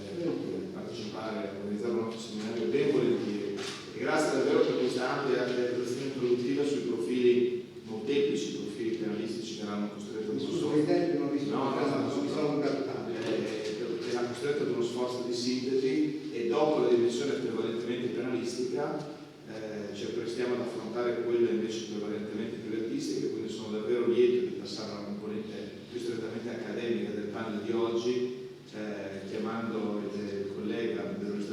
il professor Sardi, docente di diritto commerciale, che ringrazio davvero per aver accettato questo invito, e diciamo che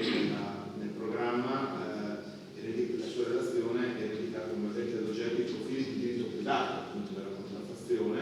e le possibili sinergie con la tutela penale, amministrativa e doganale. Grazie davvero, professor Sardi. No, grazie a voi.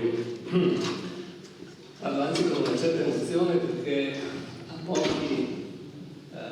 metri di distanza da qui ho rivissuto uno dei miei più significativi periodi di formazione. Ho fatto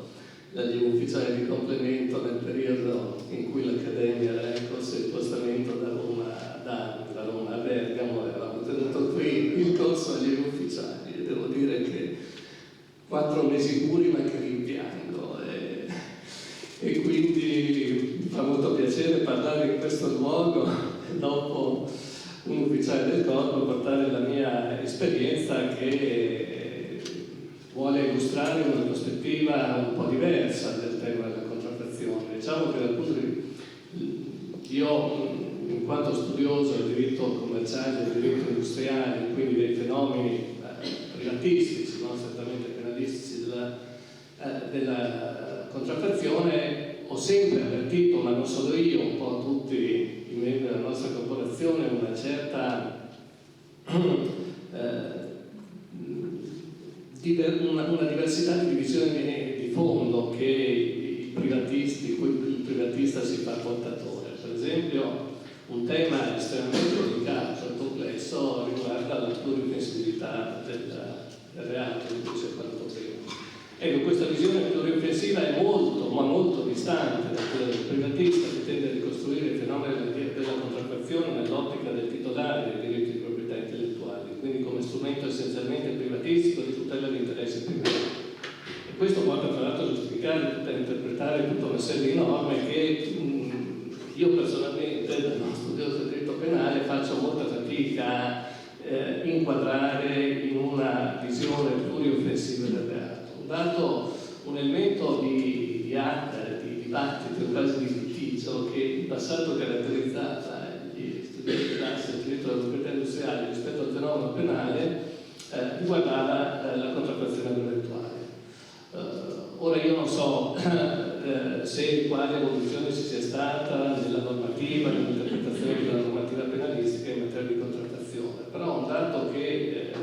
noi privatisti trovavamo molto strano, anzi per certi aspetti aberrante, riguardava una tendenza che riscontravamo nei giudici penali a considerare il reato di contraffazione brevettuale indipendente da una valutazione della validità del brevetto, che dal punto di vista sostanziale in passato era per noi abbastanza assurdo. Un brevetto che almeno in passato in Italia era rilasciato sulla base di una verifica essenzialmente formale della domanda, senza una valutazione sostanziale dell'effettivo carattere innovativo. Ecco, considerare la contraffazione brevettuale illecita in quanto reato contro la fede pubblica, come si dicesse, indipendentemente da una valutazione della validità del brevetto, sembrava un fenomeno abbastanza strano.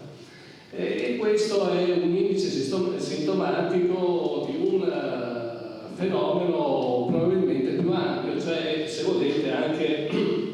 riflette pieghe e considerazioni corporative, se volete anche di carattere professionale. Intanto gli avvocati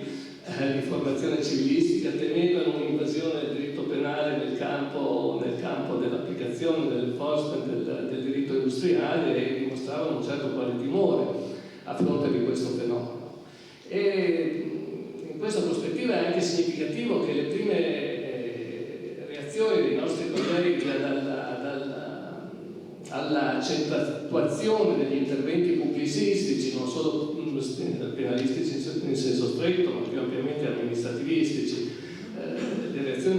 mi riferisco in particolare all'intervento di Agcom in qualità di poliziotto del mercato di internet, della violazione dei diritti d'autore su internet. Ecco, tutto questo suscitava un certo disagio, suscita forse un certo disagio, un certo imbarazzo in molti dei miei colleghi, i quali erano più portati a considerare il fenomeno in un ambito strettamente privatistico, per cui ma no, perché la Agcom c'è il giudice. credo che anche noi dobbiamo fare un esame di coscienza, noi privatisti,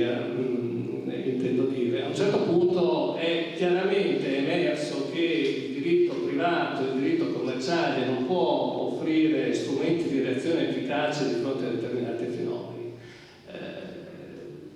Alla mafia non si risponde con gli strumenti del diritto privato generale, e la contraffazione, in particolare la contraffazione di marchi, la contraffazione del diritto d'autore, è un fenomeno che coinvolge, abbiamo appena sentito, organizzazioni criminali a cui non si può rispondere con gli strumenti del diritto privato generale.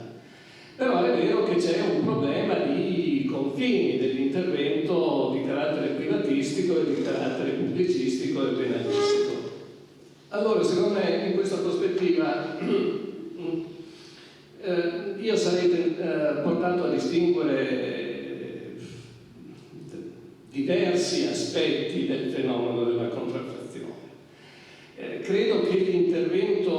pubblicistico, penalistico, doganale, amministrativo sia particolarmente efficace e meritevole di attenzione quando la contraffazione è sistematica e quando la contraffazione consiste nella ripresa pedissequa delle caratteristiche validamente tutelate sulla base dei diritti di proprietà intellettuale del prodotto o del marchio altrui. Quando questo avviene, lo strumento privatistico non offre di per sé una reazione efficace.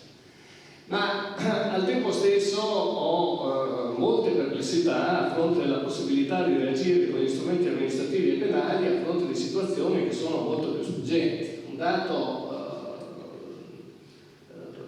estremamente problematico è quello per cui insomma, noi privatisti tendiamo soprattutto in certi settori molto a spaccare il capello in quattro, in particolare quando si tratta di marchi e di brevetti. Di marchi ci mettiamo a discutere, ma il consumatore si confonde, non si confonde e discussioni interminabili su questo.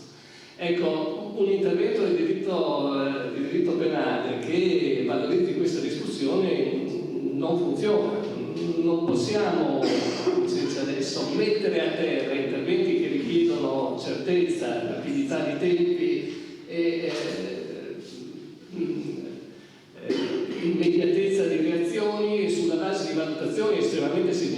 sofisticate in ordine per esempio al carattere conclusorio dell'imitazione, in ordine alla validità della tutela brevettuale,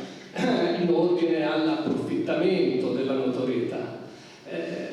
Per queste ragioni credo che in queste situazioni il diritto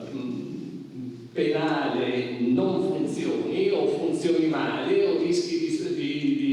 di prestarsi a delle distorsioni, e per queste ragioni credo che il diritto penale, il diritto amministrativo funzioni meglio nelle situazioni a cui facevo riferimento prima, in cui cioè non ci si può e non ci si deve interrogare sulla confondibilità con tutte poi le sfumature, confondibilità in astratto e in concreto, ma si possa limitarsi a riscontrare la servile ripresa del marchio e dell'opera protetta dal diritto d'autore. Nel mondo dell'innovazione tecnologica già ho molti dubbi sulla possibilità di immaginare un intervento equilibrato a fronte di imitazioni di caratteristiche tecnologiche sulla cui valida tutelabilità molto si può discutere. Per cui come primo punto d'arrivo metterei questa grande distinzione del campo di applicazione del diritto privato e rispettivamente del diritto penale, amministrativo o doganale. La sistematicità della ripresa dell'iniziativa altrui e la ripresa pedissequa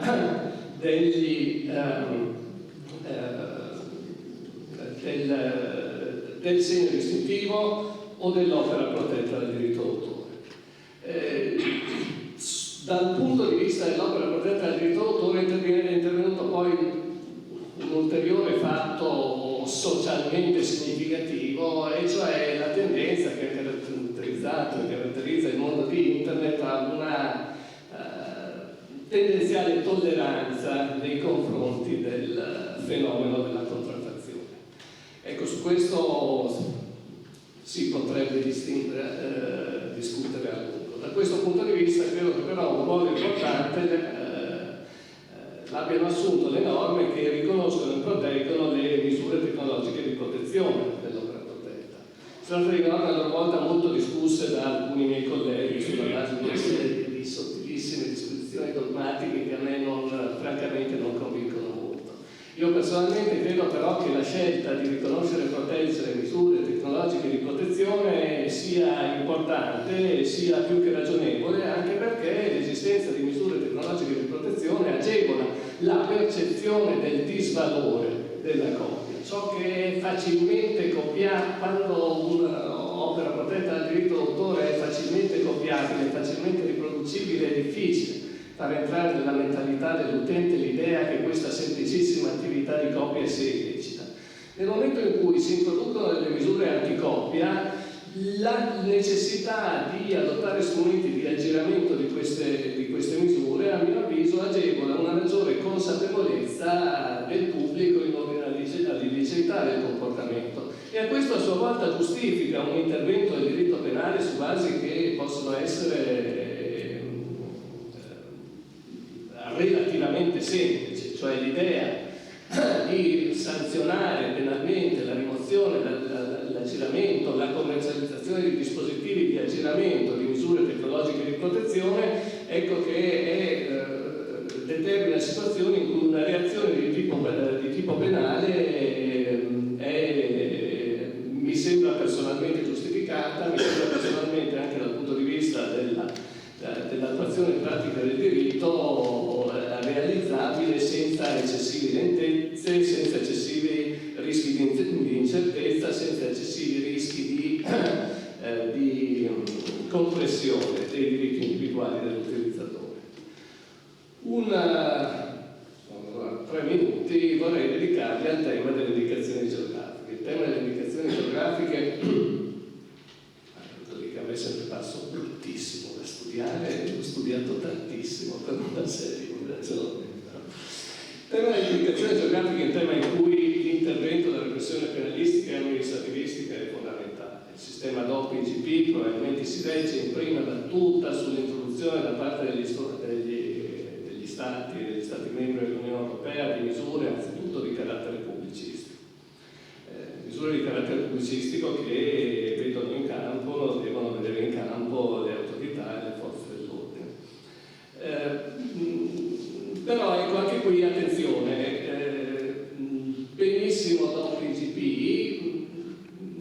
non mi convince personalmente il fatto, lo so che quello che sto per dire non mi piacerà,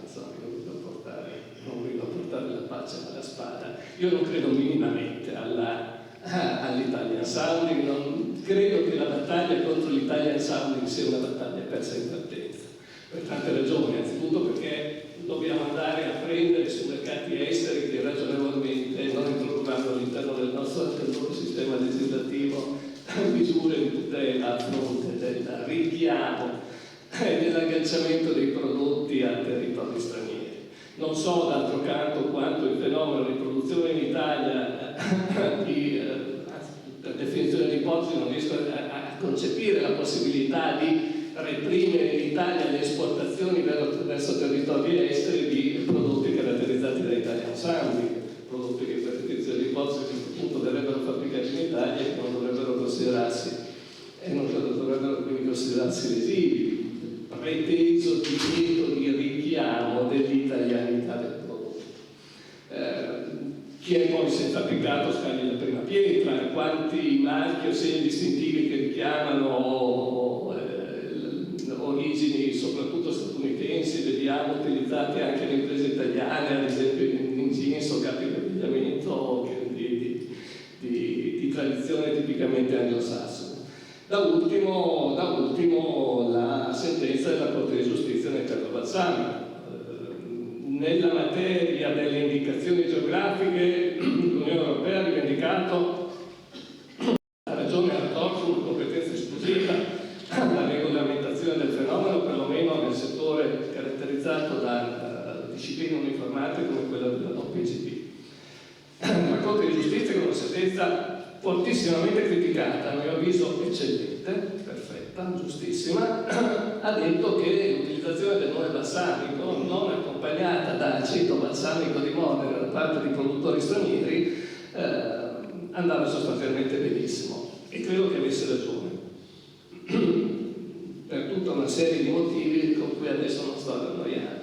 Ecco, credo che in questo momento storico, in questo contesto, fare battaglie di tutela pubblicistica, periodistica, di contraffazione contro l'Italian Sounding sia francamente una battaglia per sé partenza, ma questa è la mia provocazione finale, per cui chi mi conosce sa che non riesco ad astenermi e chiuderei qui il mio ragionamento. Grazie.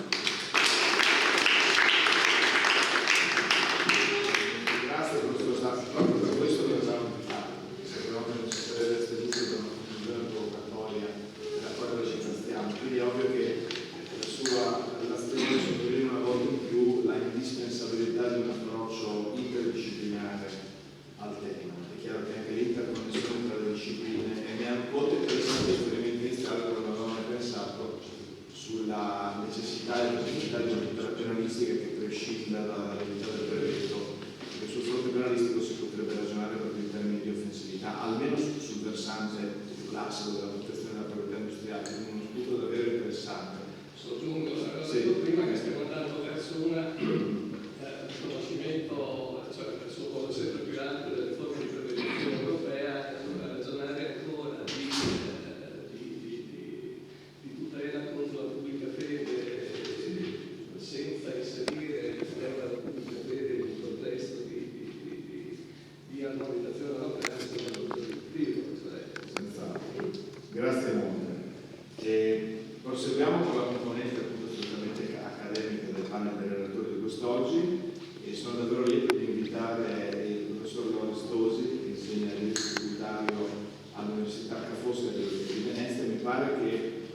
forse proprio il colonnello avesse sottolineato questo aspetto invece meno frequentemente sottolineato nei saluti precedenti, anche nella mia brevissima introduzione, cioè ovviamente occorre non dimenticarsi anche del danno erariale, che nella plurioffensività veramente ad amplissima gamma di beni giuridici offesi dai reati in materia della mare della contraffazione esiste anche un danno all'erario per ragioni che sono evidenti ma che saranno opportunamente approfondite dal professor Tosi, al quale molto volentieri cedo la parola, ringraziandolo per aver citato l'invito. Grazie, io seguo il metodo della vicepresidente Venturini, quindi saluto e ringrazio ed entro subito nel merito dell'analisi. Allora, se l'obiettivo è quello di prevenire e contrastare la contraffazione nelle sue varie diverse accezioni, nelle sue varie diverse modalità, io temo che attualmente gli operatori che pure si impegnano non abbiano strumenti adeguati a disposizione. Perché? Perché innanzitutto la normativa interna, mi riferisco soprattutto a quella di natura penale, è la normativa inadeguata. L'ultimo intervento è del 2009, gli articoli che richiamava prima il colonnello Morelli, 473, 474 e i vari bister che seguono, sono del 2009, quindi hanno 15 anni. In questi 15 anni è successo di tutto sul piano del commercio. I mercati sono globalizzati, internet si è molto rafforzata, le tecniche di contraffazione sono molto sofisticate, le organizzazioni criminali hanno molti più capitali a disposizione. Quindi abbiamo un impianto normativo interno un po' anacronistico, e questo anacronismo si coglie soprattutto sotto il profilo della deterrenza delle norme. Noi per questi fenomeni gravissimi che mettono in discussione dalle fondamenta il nostro sistema economico abbiamo delle pene edittali modestissime. Cioè il caso di contraffazione 473 e 474, scusate, io sono in rango sempre un po' professore, capite, quindi hanno delle pene irrisolissime. Mi pare che la pena massima sia di 2 anni insieme,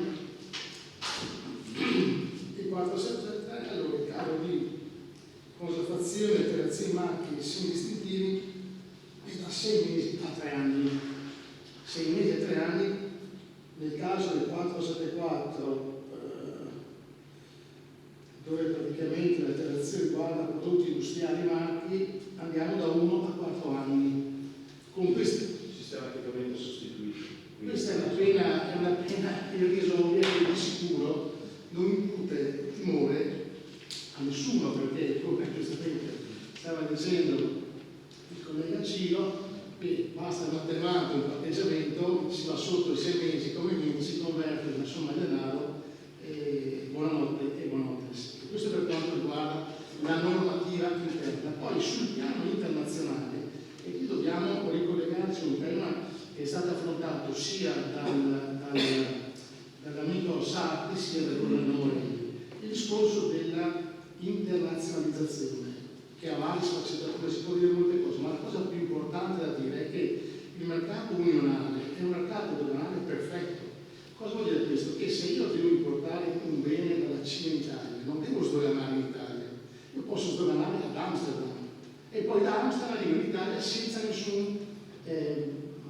ostacolo doganale. Io non so se ad Amsterdam, dove tutto il porto è in mano ai cinesi, piuttosto che a Atene, dove tutto il porto è in mano ai cinesi, sono molto sensibili alla tutela dei marchi italiani. Ho questo timore. Quindi bisogna che ci sia un lavoro di coordinamento a livello, diciamo così,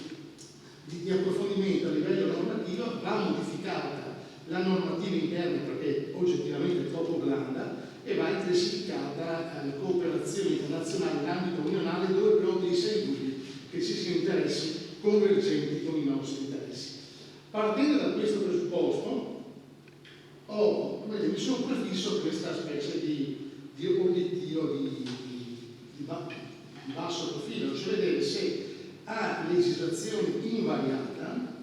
non sia possibile in qualche modo rendere la vita un po' più difficile a chi si specializza nel settore della contraffazione. Guardando ovviamente le norme con le quali io ho più familiarità, cioè le norme di diritto tributario o diritto penale tributario, che pure esistono e sono molto più efficaci di quelle che stiamo oggi commentando e molto più pesanti. Basti ricordare che nel caso di utilizzo di fatture per operazioni inesistenti o di emissioni di fatture per operazioni inesistenti, la pena edittale va da 4 a 8 anni. Con una pena che va da 4 a 8 anni diventa difficile anche patteggiare, capito? E allora mi sono chiesto, non è che per esempio guardando a questa settore normativo esistente l'azione di contrasto non possa trarre già da subito qualche vantaggio, qualche beneficio? Io prima di rispondere a questo quesito partirei da un dato. Ora, come si è detto, come ha detto anche il colonnello, il dottor Sarti e il professor Sarti e anche gli altri relatori, la contraffazione non è più di piccolo cabotaggio, no? Non c'è più il pittore che fa, cioè, qui è una contraffazione, parliamo di un sistema organizzato, economico, industriale che si avvale di strutture complesse, molto complesse, dove se tutto va bene non sono strutture criminali a loro volta, no, ma normalmente sono anche strutture criminali, non tutte sono criminali, per esempio in Cina non sono criminali, sono statuali, ma non criminali, cioè diventano criminali quando arrivano in Italia, ma finché sono in nave sono cinesi, quindi sono statali. E questo sia nella fase della produzione sia nella fase della distribuzione, che spesso interessano più paesi, normalmente paesi Italia, paesi unionali e paesi extra unionali. Per esempio un dato molto importante di cui bisognerebbe disporre, però non ho sentito citare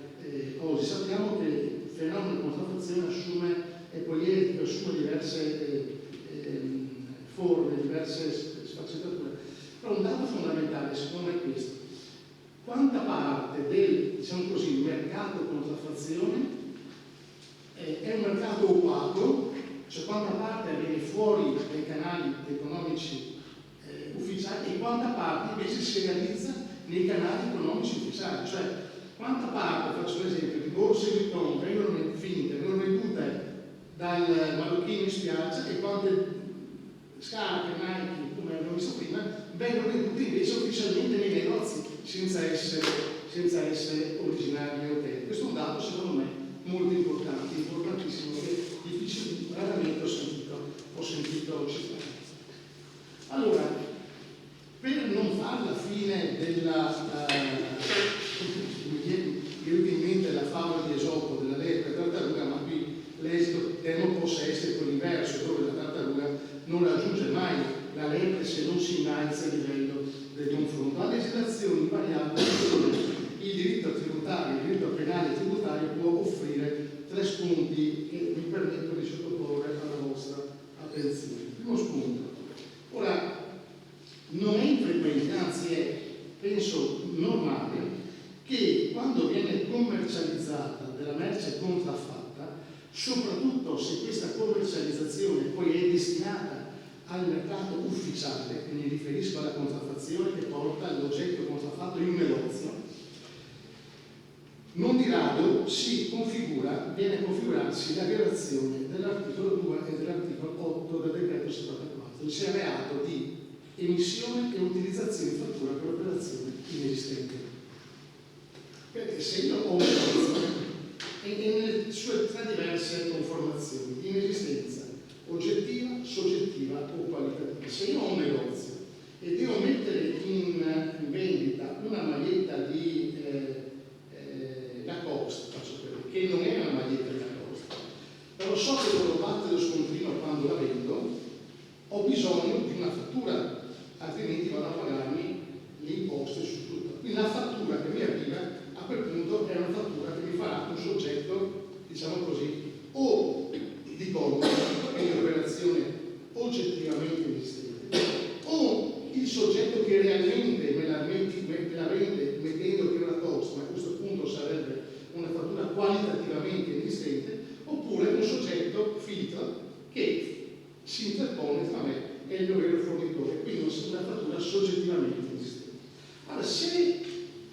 l'investigatore, cioè se l'ordinamento riesce a muovere questa contestazione, oltre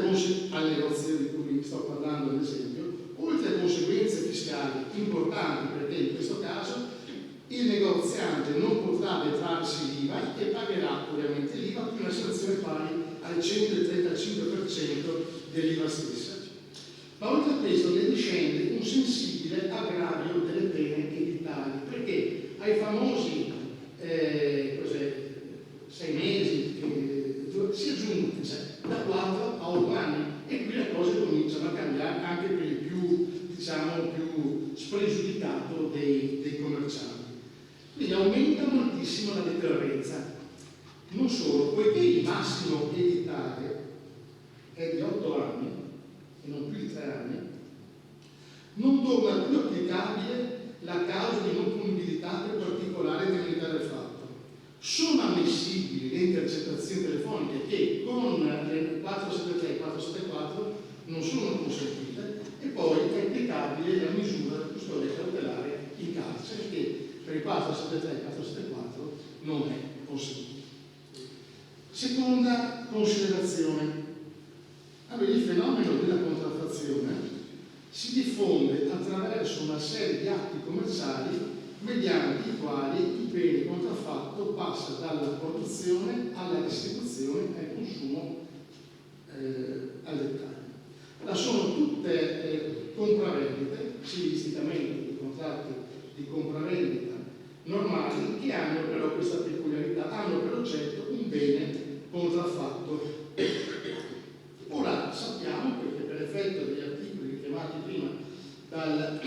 Brunello Morelli e dal professor Sacchi, produrre, commercializzare l'etichetta costituisce reato. Io ho aggiunto la sanzione è modesta. Però se questi costi sostenuti per produrre o per acquistare il bene costituiscono, come dire,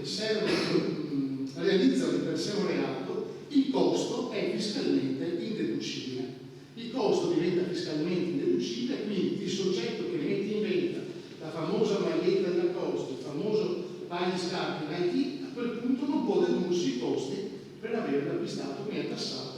all'ordo, anche questa può essere un rimedio utile a contrastare il fenomeno. Adesso vengo al terzo punto, che secondo me è il più, diciamo così, delicato, sul quale è richiesta maggiore attenzione da parte delle istituzioni e anche da parte del Parlamento, sul quale bisogna lavorare di più se si ha la consapevolezza che stiamo parlando di un fenomeno molto diffuso, che si ha a che fare con persone che realizzano grossi guadagni e che il danno per l'economia è di grossissima entità. Allora, è stato messo in evidenza come il fenomeno della contraffazione si diffonda attraverso strutture articolate che operano su scala internazionale. Spesso sono strutture, diciamo così, illecite, altre volte non sono illecite ma sono nemiche. Allora, questo ai sensi dell'articolo 61 bis costituisce un aggravante con effetto speciale, cioè la pena può essere aumentata fino al 50%. Parliamo però sempre di una pena modesta, se stiamo sul 473-474, diventa invece, come dire, un aggravante pesante se ci spostiamo all'articolo 4, l'articolo 2 del decreto 74. Allora,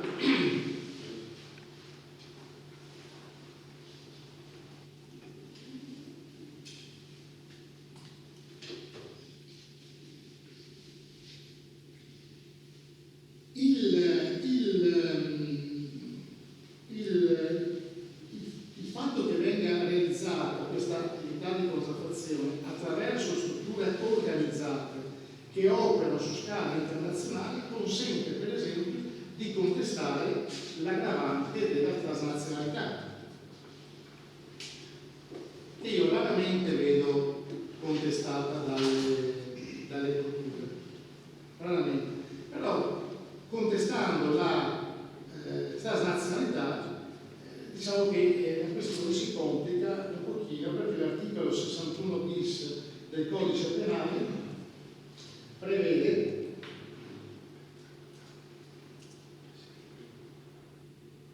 l'aumento da 1/3 alla metà della pena.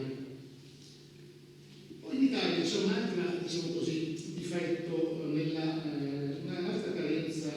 che mette in evidenza l'attuale assetto della normativa di reazione di contrasto, è che c'è,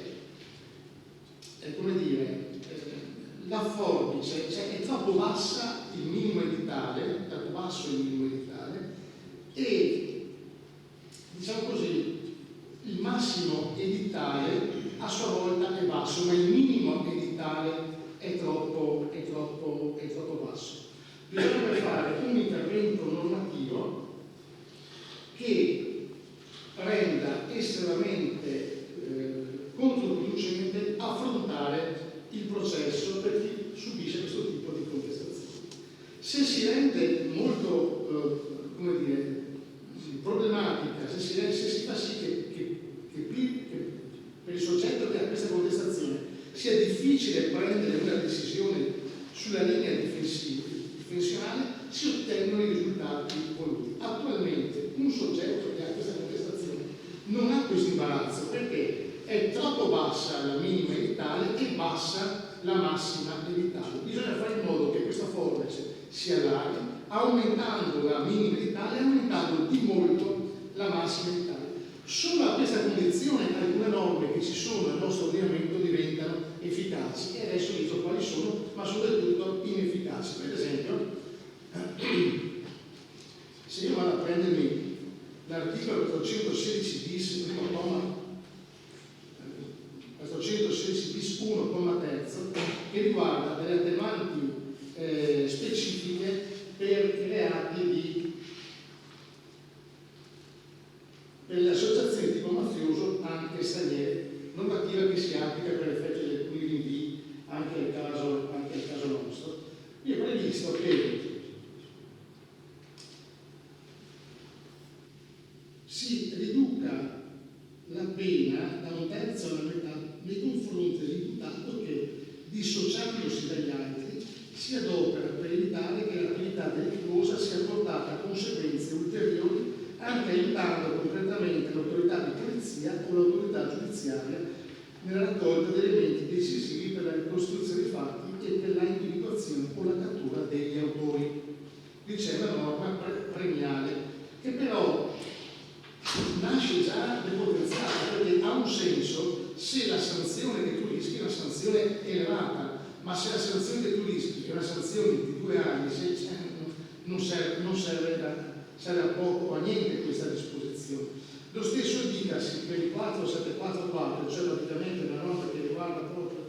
la nostra problematica, che segue il 474. Dice che le pene previste del 473 e 474 sono distribuite dalla metà a 2/3 addirittura il colpevole che si adopera per aiutare concretamente l'autorità di polizia o l'autorità giudiziaria nell'azione di contrasto, eccetera, eccetera, con una forma simile a quella che ho prima ricordato. Ma se tu mi dai lo sconto dalle metà a 2/3 a un soggetto che già parte da una pena edittale che va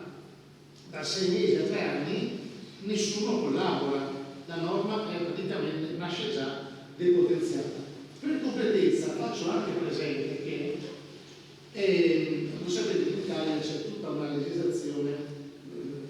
che favorisce il pentitismo, la collaborazione in giustizia, tema sul quale il dottor Bett e il dottor Granata hanno organizzato recentemente un'importante iniziativa alla quale ha partecipato il dottor Pescaroli, che è il responsabile della direzione istituzionale antimafia della Procura di Firenze, che ha scritto un libro sui pentiti. Ora, siccome ero relatore, mi sono studiato la normativa, è sorprendente apprendere che la normativa sui collaboratori e sui testimoni di giustizia, quella che praticamente viene applicata ai mafiosi che si pentono, eccetera, si applica anche ai soggetti che hanno realizzato i reati di cui stiamo parlando noi oggi, purché in forma associata, cioè quando viene contestata la violazione del 473 e 474, unitamente 416, associazione per delinquere. C'è una normativa quindi che dovrebbe favorire la collaborazione anche delle persone, diciamo così, che non rappresentano soltanto l'anello ultimo della catena, ma diciamo quelli che possono dare un apporto importante nello smantellamento delle strutture organizzate di cui abbiamo parlato. Però questa norma, ripeto, non ha alcuna utilità, è già depotenziata se le pene edittali rimangono troppo bassi, perché le norme di favore e che favoriscono la collaborazione, quindi chiamiamolo pentitismo come un termine giornalistico, siano efficaci, occorre che tra i vantaggi e gli svantaggi ci sia un gap molto molto ampio. Se tra vantaggi e svantaggi è piccolino, nessuno utilizza lo strumento che la norma mette a disposizione. Qui, secondo me, se vogliamo veramente contrastare il fenomeno della contraffazione, le sue varie sfaccettature, bisogna porre mano agli strumenti che i nostri bravissimi, brillantissimi investigatori hanno a disposizione, se no, ripeto, fanno la fine all'incontrario della favola Esopo, dove la tartaruga riesce a superare la lepre, ma loro la lepre non la supereranno mai. Ringrazio per l'attenzione.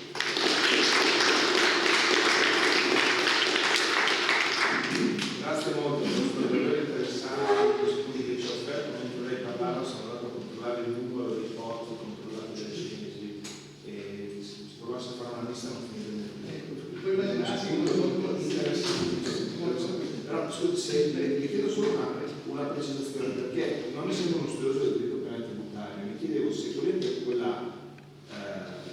la chiama interpretazione, ma forse non lo è in realtà, che tenderebbe a rendere possibile l'applicazione delle fattispecie incriminatrici del decreto legislativo 74 del 2000 a quelle operazioni che lei descriveva. Una proposta che io lo condivido o secondo me si può già, volendo, si può già applicare, perché l'articolo 2 e l'articolo 8, il 2 è per chi utilizza, l'8 per chi emette, e si tratta di due fattispecie, diciamo, complementari, sono due e due dati della stessa medaglia. Allora, le fatture sono inesistenti o oggettivamente, ma per la giurisprudenza più recente anche qualitativamente. Per esempio, nell'interposizione fittizia di manodopera, dove la manodopera c'è, dove io ricevo la fattura, una ditta mi fornisce manodopera, ha una fattura per messa a disposizione per persone sposate e appaltano. La giurisprudenza ti contesta, anche la Cassazione, la inesistenza dell'operazione, non perché la manodopera non ci sia, perché c'è, ma perché tu l'hai qualificata erroneamente, perché quella fase di manodopera nasconde in realtà una messa a disposizione, una parte non genuina, una messa a disposizione di manodopera, caso di caporalato. Quindi, allora cosa succede? Che se io ho un negozio e devo vendere la maglietta di Lacoste, due sono le cose: o uno mi vende magliette di Lacoste senza poterle vendere perché non sono magliette di Lacoste e quindi sta facendo una fattura qualitativamente, giuridicamente inesistente, ci infiliamo nel filone più recente dell'inesistenza qualitativa, oppure la maglietta di Lacoste mi arriva in nero, ma io non posso mettere, o io vendo magliette di Lacoste a mia volta in nero, ma sono più che il negoziante, sarò l'extracomunitario che va su e giù per le spiagge. Ma se sono un negoziante, immagino un po' di sconti. Io ho bisogno di fatture. Chi è che mi fa la fattura? Di solito chi ti dà la maglietta delle coste ti dà anche la fattura falsa. Giustamente, ti dà anche la fattura falsa. Sì, no, ha ragione. Io faccio osservazione che in effetti, come aveva detto all'inizio del discorso, sarebbe interessante, perché questo diciamo che la giornalistica dovrebbe essere un po' concentrata su questo, perché la contrattazione può prevedere un momento quasi legale e un momento totalmente legale. Quindi nell'ambito totalmente legale non c'è documentazione che tenga. Nell'ambito legale può accadere anche adesso che spesso gli stessi esecutori siano comunque collegati alle aziende che produce. Quindi in quel caso la maglietta da costa va venduta come una maglietta. Quindi a quel punto diventa difficile, perché in realtà non è indicata la specifica della maglietta, per cui 100 magliette contraffatte verranno comunque acquistate con una costa per 100 magliette. Quindi siamo al limite anche dell'interpretazione, non è vero che la specifica della maglietta dovrebbe essere riconosciuto bene a livello soggettivo. Però sono canali un po' diversi e andrebbe invece approfondito quell'aspetto che noi abbiamo per capire di quanti beni merci invece vengono venduti non contraffatti, ma che invece in qualche modo provengono magari da fornitori, chiamiamoli pseudo, inseriti nel caso distributivo, ma che in realtà sono riconosciuti come beni irregolari, cioè venduti quasi alla strega di quelli regolari. Questo però è un ulteriore aspetto che insomma, secondo me si sta evolvendo adesso recentemente. C'è comunque noi operativamente quando c'è la possibilità, già adesso attacchiamo anche l'aspetto fiscale, però ci devono essere circostanze per cui l'operatore è un operatore diciamo fiscalmente noto, altrimenti tutto quanto il corollario prova, perché quando diciamo prima che tutto il mercato è irregolare, è chiaro che lì. Ma per questo dicevo sarebbe interessante sapere quanta parte della quella gira sul mercato regolare. No, interessantissimo. Poi da un punto di vista di politica criminale magari questo sarebbe definita anche nella portata giornalistica come l'ennesimo attacco commerciante dell'Italia. Non sarebbe diciamo interessante questa soluzione giuridica, ma non sarebbe probabilmente colpire l'acquisto online, anzi si direbbe continuate a tassare il commerciante così si sposta tutto. Bene, quindi oltre alle istituzioni, alle forze dell'ordine, assai opportunamente in questo incontro sono coinvolto anche il settore del mondo produttivo, quindi sono davvero lieto di chiamare al tavolo dei relatori il dottor Alberto Bertini, capo ufficio legislativo di Coldiretti Veneto e chiaramente responsabile di uno dei settori lo hanno più volte di quelle procedure di settore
spiegare le ragioni, non entro nel dettaglio, tuttavia dico, professore, che sicuramente, essendo la merce contraffatta o di Italian Sounding non presente in Italia, ma presente sugli scaffali dell'Argentina, dell'America, della Cina, comunque extra Italia, c'è quello che si dice oggi un problema di efficacia del diritto interno rispetto a un prodotto che si trova all'estero. E su questo chiudo veramente la parentesi, si sta delineando tutto un sistema di protocolli, di accordi tra gli Stati. L'Italia è stato, chiedo scusa, per esempio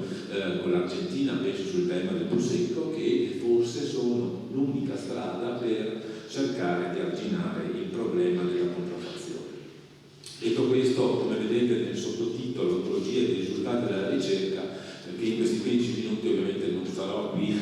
eliminare tutti i contenuti del rapporto, ma appunto farò, vedrete, una scelta di quelli che a mio giudizio sono stati le parti più salienti del con questo qua, sì. Non so se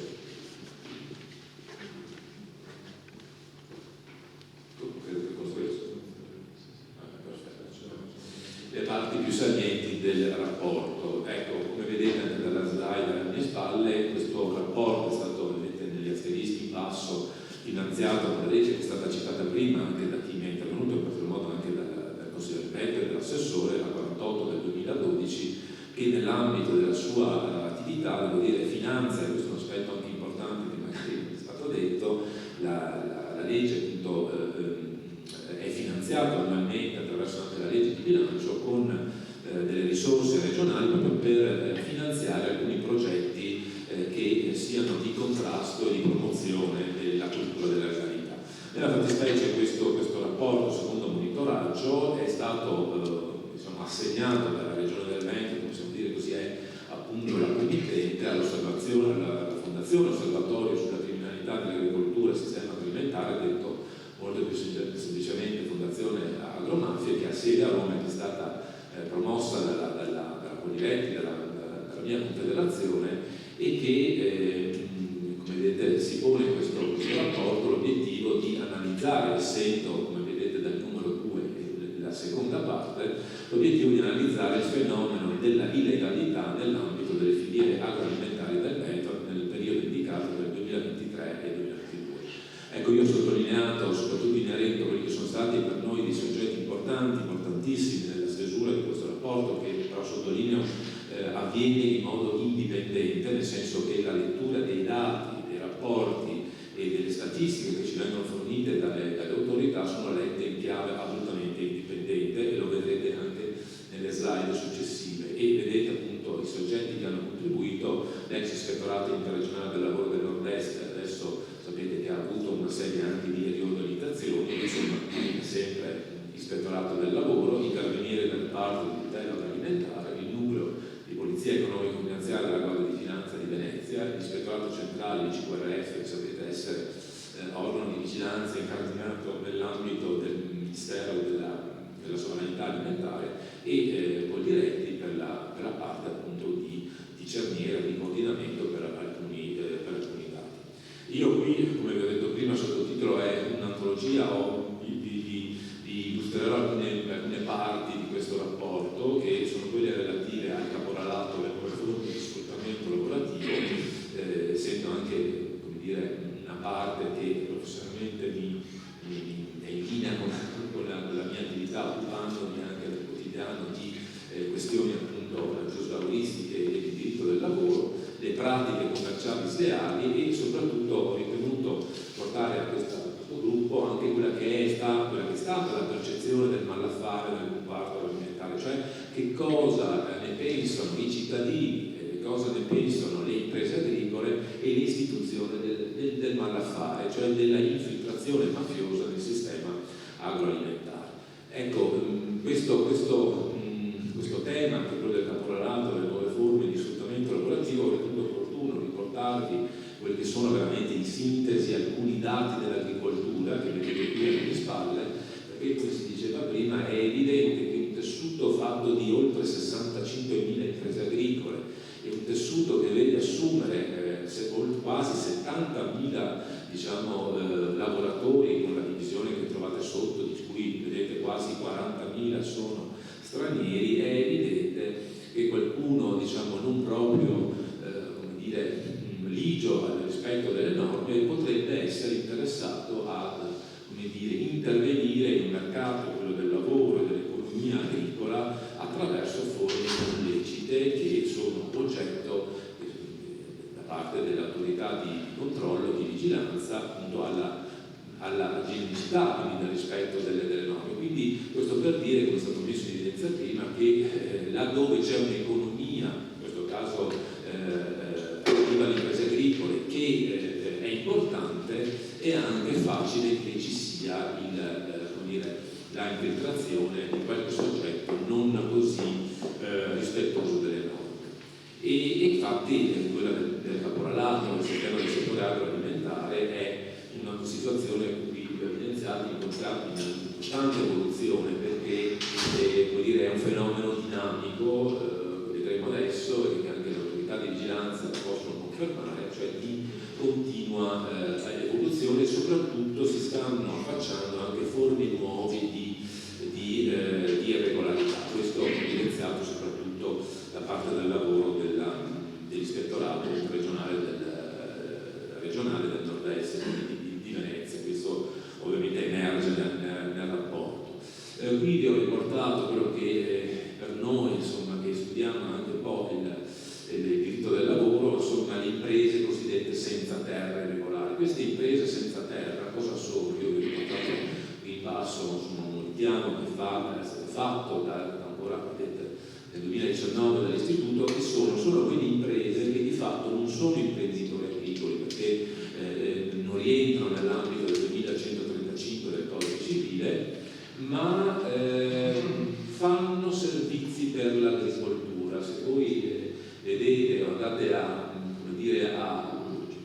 vedere delle varie misure camerali che sono le carte d'identità di queste imprese, scoprite in base al codice Ateco, vedete che l'azienda non è un'impresa agricola, è spesso inquadrata nell'ambito dei servizi o nell'ambito degli artigiani, ma fa servizi in agricoltura. Quali sono questi servizi di agricoltura? La sistemazione dei terreni, piuttosto che manutenzione del territorio. E queste imprese però cosa succede?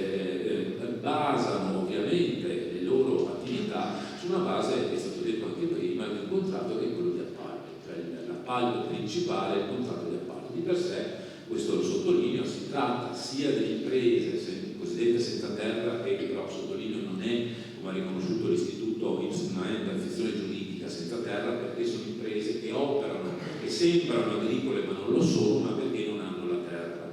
e operano attraverso strumenti di per sé leciti che sono gli appalti. Il problema è che spesso queste imprese difettano di quella che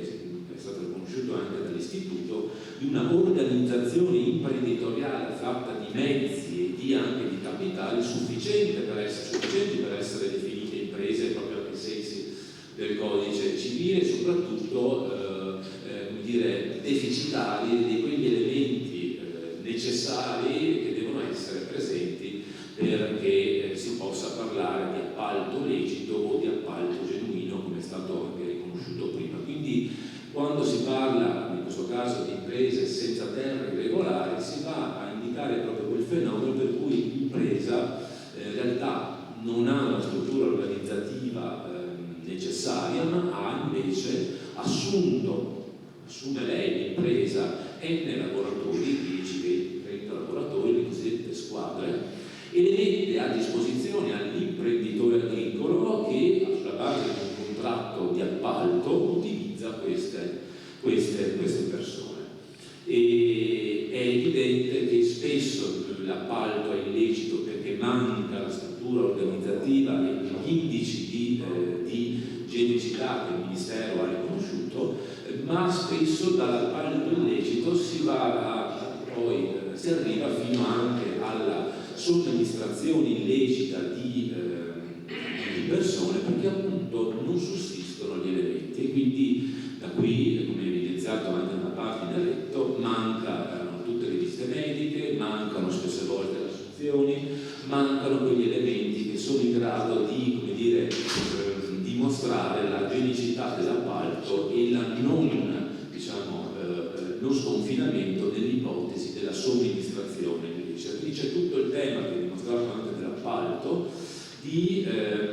di questo mondo fatto appunto di imprese senza terra che in un certo senso favoriscono spesso, ahimè, le forme di sfruttamento lavorativo e anche di caporalato. Io qui, proprio per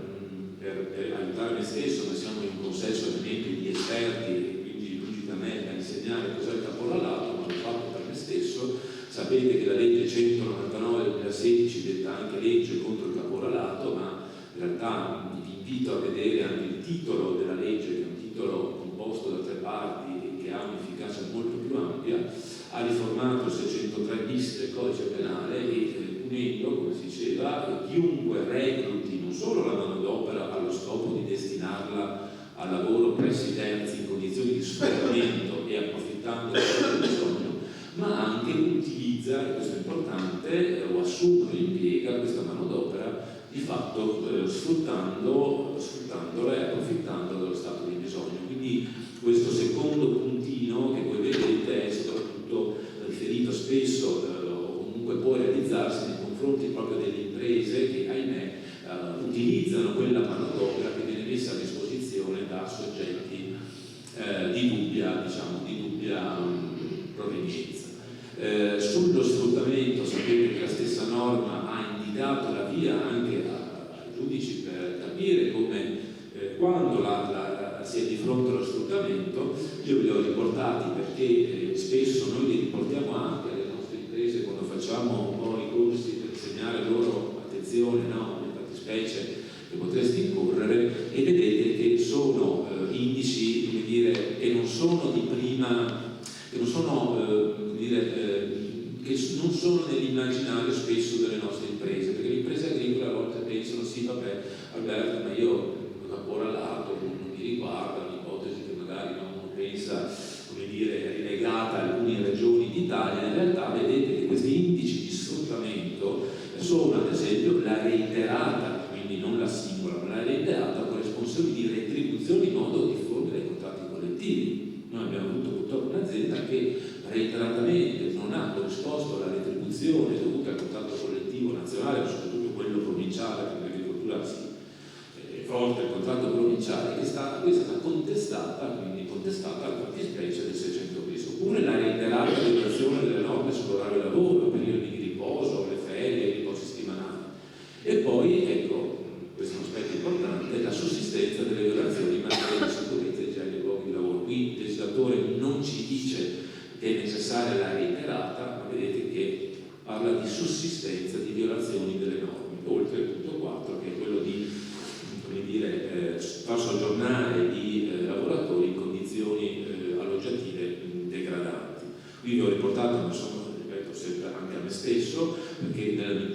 marzo 22 la giurisprudenza ha detto attenzione, questi indici qualcuno li aveva intesi come 1, 2, 3, 4 come essere concomitanti. Assolutamente no, dice la giurisprudenza, è necessario anche uno solo degli indici di sfruttamento indicati, e quindi questo capite che se è necessario anche un solo indice, l'ipotesi che si possa configurare il caporalato, dice anche l'osservatorio, è molto ampio. E di fatti nel rapporto vedete che viene riportata questa tabella, che è fonte ovviamente dell'Ispettorato Interregionale di Venezia. In agricoltura le contestazioni relative al caporalato nel 2020 sono 94, del 21 sono 15, poi del 22 sono 6. Io vi ho riportato perché questa è una tabella che, come dire, troverete anche nel rapporto, l'industria, l'edilizia e il terziario. Quindi ovviamente queste sono fattispecie che sono contestate e che poi, come dire, questa non è la tabella di come sia andata poi a finire sul piano processuale, sarebbe interessante capire, no, rispetto all'illecito che è stato contestato all'azienda agricola, e poi c'è ovviamente la magistratura, eccetera, eccetera, che farà il suo corso, ma quindi il suo corso, ma quindi sono ipotesi che sono state contestate. E quindi anche qui vi ho messo in nota perché queste ipotesi, che per fortuna sono poche, possono essere spiegate perché spesso come dire, si fanno contratti di breve durata e quindi, come dire, non durando nel tempo è anche più difficile che venga contestata questa ipotesi. Quindi si lavora in un certo senso, il caporale o chi per esso lavora su termini molto stretti, modo da contenere, come dire, l'effetto patologico della norma. Quindi da questo punto di vista il dato deve essere letto in questo senso. C'è poi un tema che il monitoraggio mette in evidenza, che quello del lavoro nero, e non poteva non essere così, del lavoro grigio. Sapete che il lavoro nero è un'ipotesi ben definita, perché si ha quando manca di fatto la comunicazione preventiva, il cosiddetto Unilab, no, ai centri per l'impiego, comunicazione che deve essere inviata almeno le ore 24, entro le ore 24 insomma, del giorno precedente, salvo alcune ipotesi particolari, e quella è l'ipotesi di lavoro nero. Anche qui il rapporto, sempre su dati dell'Ispettorato del Lavoro, evidenzia come ci sia stato, c'è questo andamento altalenante, vedete, dell'agricoltura 163, 151 e poi di nuovo si sale 186, rispetto ad altri settori il dato è, come dire, risulta inferiore. Se vedete anche altri settori come potrebbe essere il terziario, questo non vuol dire che come dire, non è un elemento ovviamente positivo, ma si spiega perché, come dice anche se voi andate a vedere il rapporto, si spiega per il fatto che le imprese attualmente si spostano dal lavoro nero al lavoro grigio, cioè da forme, come dire, di regolarità sul piano formale dell'assunzione, ma poi dopo, e questo è una caratteristica dell'agricoltura, sapete che l'agricoltura viaggia di contratti a giornate che possono essere dichiarate anche entro il 15 del mese successivo, e quindi è evidente che come dire, alcune volte le imprese assumono in via regolare, ma le giornate dichiarate non sono quelle effettive, quindi rispetto invece ad altri settori che viaggiano come il terziario su contratti molto più standard, sull'orario di lavoro ben preciso, quello contrattuale, e quindi come dire, è più rigido da questo punto di vista, è più rigido da questo punto la normativa. Quindi ci si sta spostando da questo lavoro nero al lavoro grigio. Quindi questo veramente in sintesi, ma poi vi farò vedere, potrete anche scaricare il rapporto per chi ha voglia, in sintesi l'indagine che è stata fatta dall'osservatorio sul tema del caporalato e delle nuove forme di sfruttamento. La seconda parte, professore mi correggo sul tempo perché io... Ok, sul cambio delle pratiche commerciali reali, anche qui non mi dilungo perché insomma siamo in possesso di esperti. Vi faccio vedere anche qui in tabella, sapete che l'organo a cui è stato deputato la vigilanza è il CQRF. In sotto trovate di fatto un riscontro dell'indagine che è stata fatta dalla vigilanza del CQRF.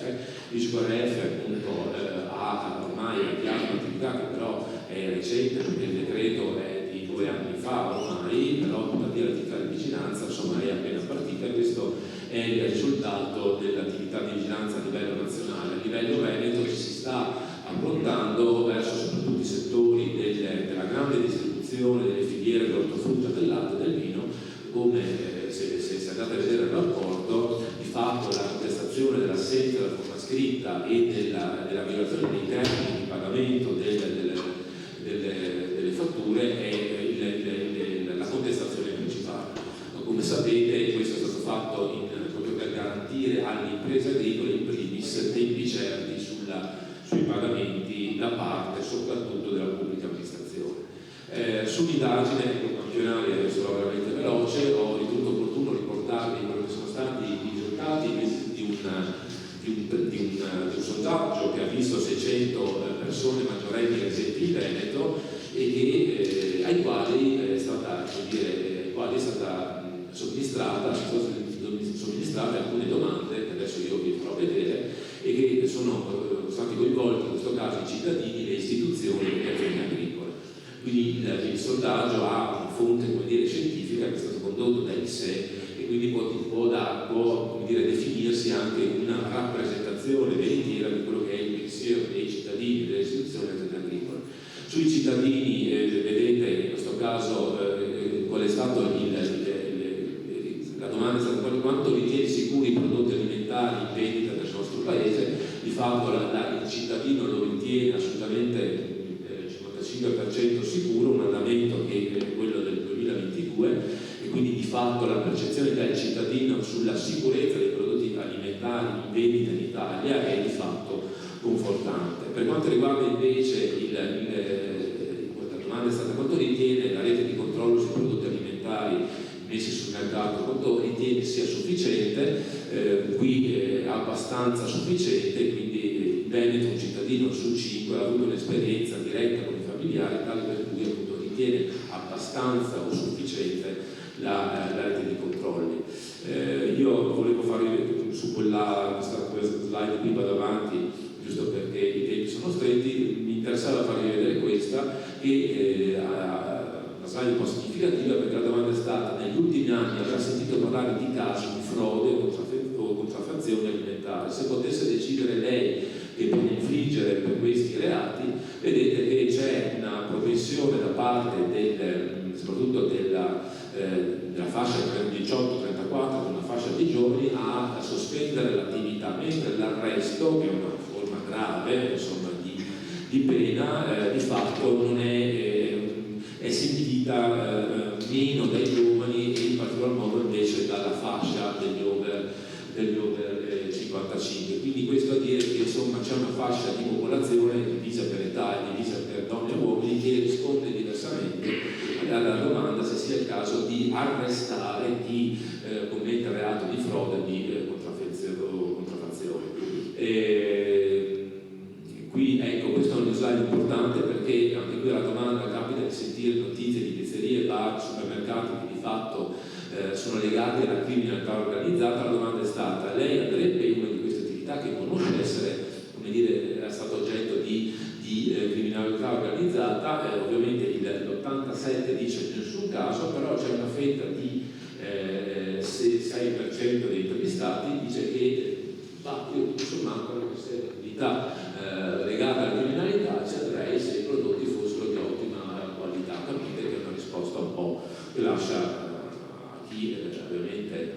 ha studiato il rapporto e lascia sottintendere anche alcuni quesiti.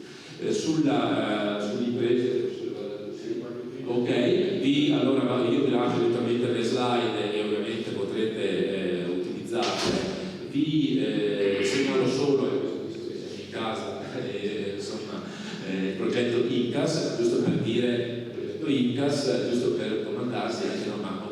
la regione, le istituzioni cosa fanno rispetto a questa situazione che è un po' allarmante. Ovviamente qui soggetto al progetto INCAS perché è stato fatto nel comune di Rovigo, ha visto la collaborazione del Dipartimento di Giurisprudenza dell'Università di Ferrara, assieme ovviamente a Coldiretti CIA, Confagricoltura, e ovviamente vedete che c'è anche ANCI attraverso anche la Fondazione Italia, e quindi in questo caso l'obiettivo era quello di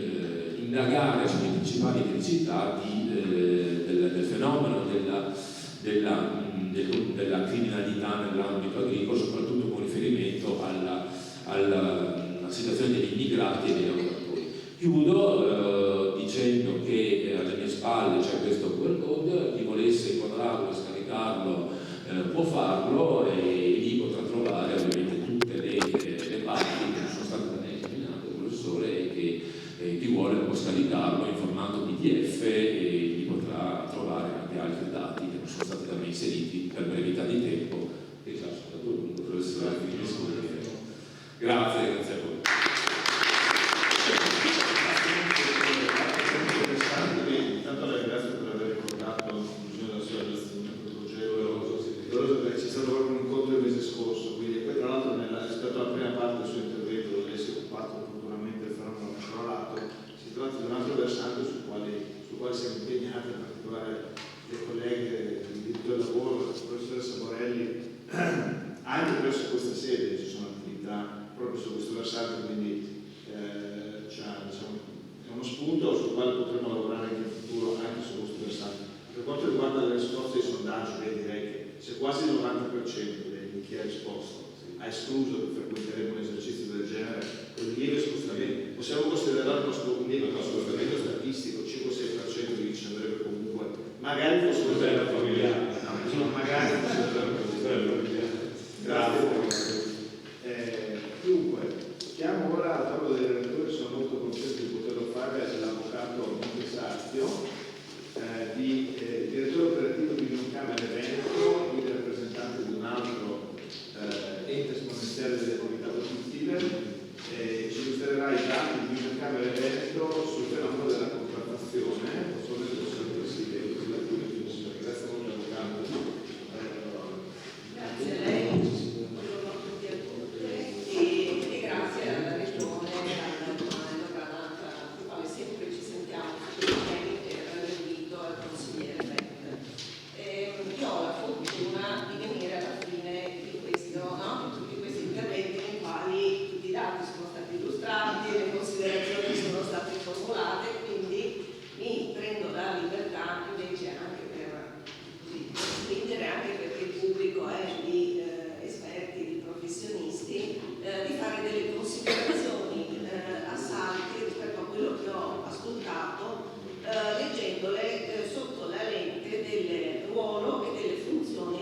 per le funzioni amministrative, ma in realtà hanno una varietà di funzioni che io sinteticamente vi leggo perché parto dalle prime osservazioni di oggi che mi hanno colpito. Abbiamo parlato di pervasività del fenomeno, abbiamo parlato di plurioffensività e quindi proprio devo dire quali sono le funzioni delle camere di commercio, poi capirete perché. È stimolante questo momento perché è un grande esercizio di flessibilità per tutti noi, secondo me, perché appunto ci impone, no, di leggere e di fare degli incroci poi tra tutte le informazioni che abbiamo messo, che sono state messe sul tavolo oggi. Allora, innanzitutto la prima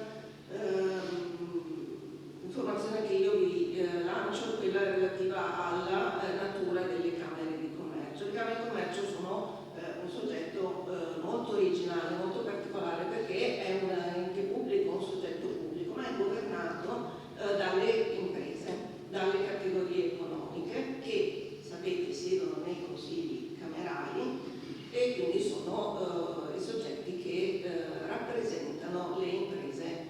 il tessuto economico del territorio, ma non siedono solo le categorie economiche nei consigli camerali, non solo le imprese, siedono anche i rappresentanti dei consumatori, siedono anche i sindacati, siedono anche i professionisti. Questo cosa significa? Significa che nelle camere di commercio si realizza veramente un punto di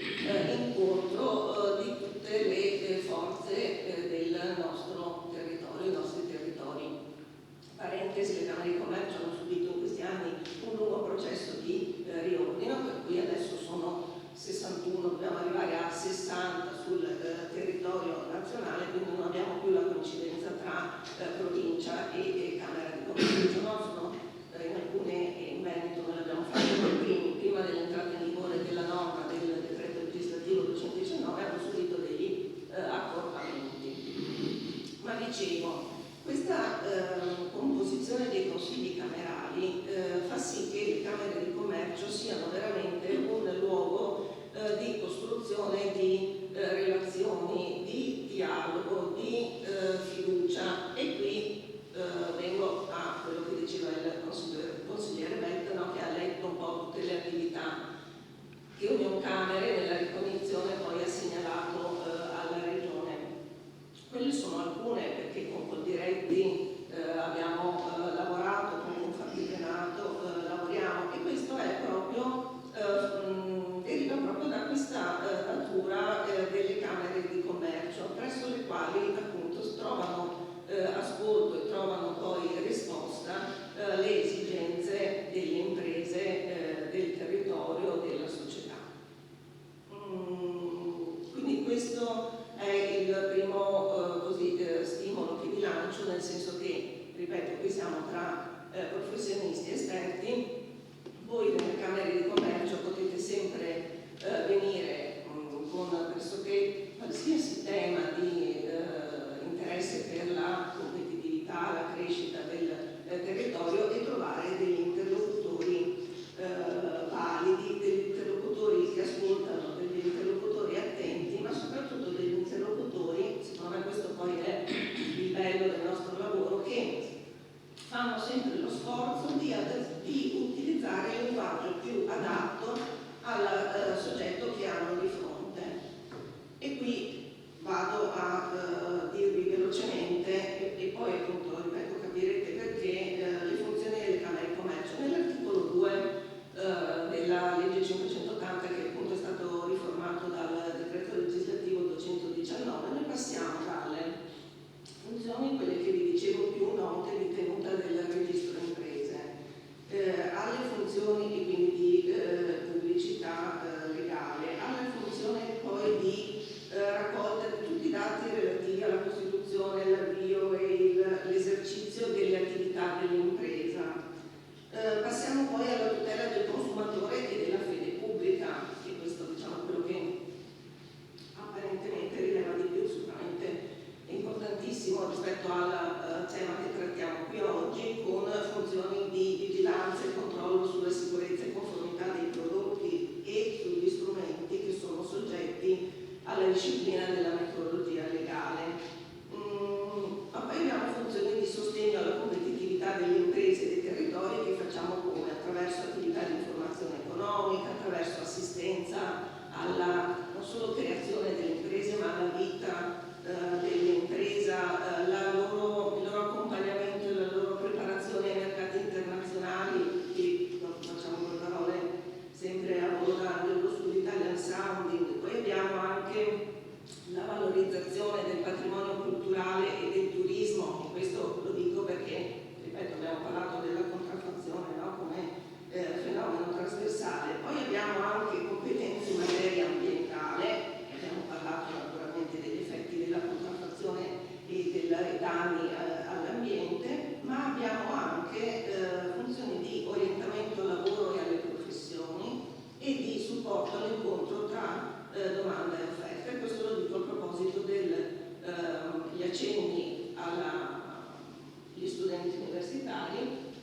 ma anche agli studenti delle scuole superiori. Il Camera di Commercio fanno un'attività molto intensa di accompagnamento dei giovani, l'orientamento dei giovani all'ingresso nel mondo del lavoro, e li preparano insieme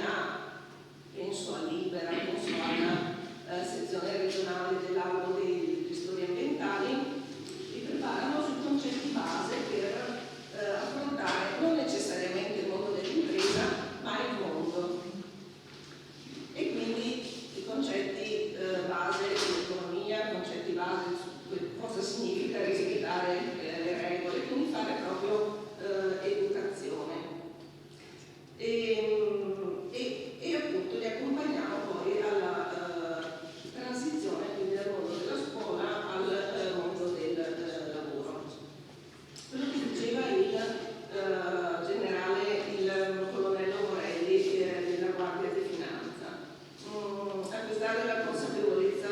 del falso, una sensibilità rarefatta e sfumata colpisce il passo opposto, la divulgazione e la cultura. Allora, quello che noi, il sistema camerale, io rappresento una Camera di Veneto che è l'associazione delle 5 Camere di Commercio del Veneto, che però è inserita e siamo inseriti in un network che è un network ampio, perché vede la rete delle Camere di Commercio in Italia, vede delle società specializzate, penso a Vintec per esempio, che è una società che si occupa proprio anche della valorizzazione dei prodotti e dei prodotti di qualità dell'Italia, del nostro paese. Penso anche alla rete delle Camere di Commercio italiane all'estero. Questo fa parte, questa carrellata diciamo, del network è per dire che a diversi livelli le nostre attività si concentrano essenzialmente su 4 filoni: quello di informare, quello di educare, quello di accompagnare e quello poi della vigilanza e della sanzione. Perché vengo all'ultimo punto, che è quello che a noi diciamo questa sede interessa di meno, ma le Camere di Commercio hanno delle funzioni poi attraverso gli ispettori appunto della regolazione del mercato, e hanno anche delle funzioni di polizia amministrativa, per cui là noi lavoriamo con la Guardia di Finanza, abbiamo fatto attività in passato con la Guardia di Finanza per quello che riguarda appunto la verifica della corrette indicazioni riportate sui prodotti, l'etichettatura e tutte le informazioni che devono essere presenti sul prodotto. Però quello che ci teniamo di più ad evidenziare è il ruolo di educazione, quindi educazione verso le imprese. Cosa significa? Significa far assistere, accompagnarle nel processo di individuazione degli obblighi che su di loro gravano per quanto riguarda l'etichettatura del prodotto. In questo senso abbiamo uno sportello che è fatto a livello nazionale, in un Veneto lo gestiamo per le Camere di Commercio, che accompagna le imprese a identificare quali siano le indicazioni obbligatorie per il loro prodotto e ad apporlo in maniera corretta. Abbiamo un'attività di accompagnamento delle imprese poi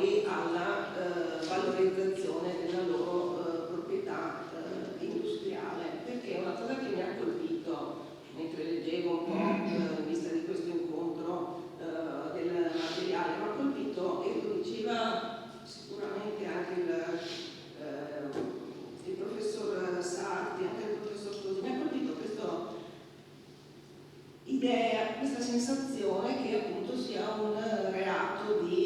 a basso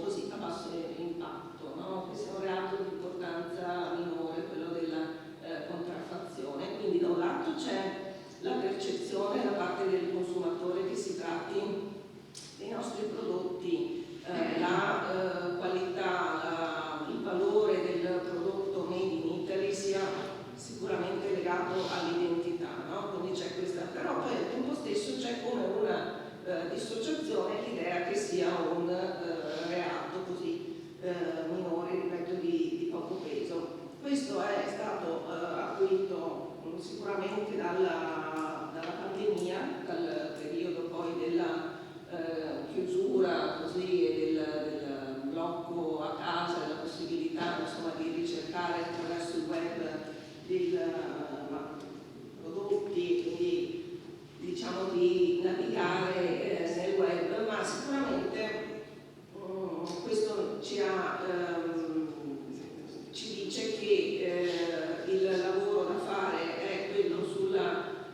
informazione, sull'educazione, dicevo, prima che quello della sanzione, quello della repressione. Quindi il cammino che noi facciamo con le imprese è quello di far capire che il ruolo dell'accompagnamento è anche il ruolo di tutela delle imprese oneste, di accompagnamento a una concorrenza leale, che quindi nelle Camere di Commercio trovano questo tipo di supporto e di partenariato. Mi ha colpito il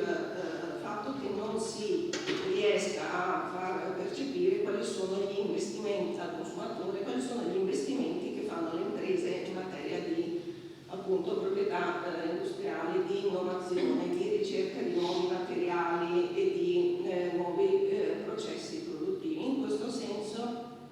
il sistema camerale nazionale è partner del Ministero in delle misure agevolative per l'accompagnamento delle piccole imprese alla protezione delle loro produzioni. E il dato l'unico dato che vi posso aggiungere rispetto a quelli che sono già stati illustrati che riguardano il Veneto è che il Veneto è ai primi posti in Italia per il numero di depositi di brevetti europei, perché nel 2022 in Veneto sono stati depositati 661 brevetti europei, quindi è al terzo posto con domande di brevetto, di marchi validi, certo. Questo c'è la Deposito di marchi europei nel 2022 siamo al secondo posto, 1600, 12% del totale nazionale, e di disegni comunitari al terzo posto, 16%. Però se voi pensate che le imprese registrate sono circa, parlo di imprese, non di unità locali, sono circa 460.000, poi con le unità locali non arriviamo a 500.000, vedete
combattere in questo modo. Si è parlato poi di etichettatura, il consigliere Belli ha citato il tema dell'etichetta parlante con Confartigianato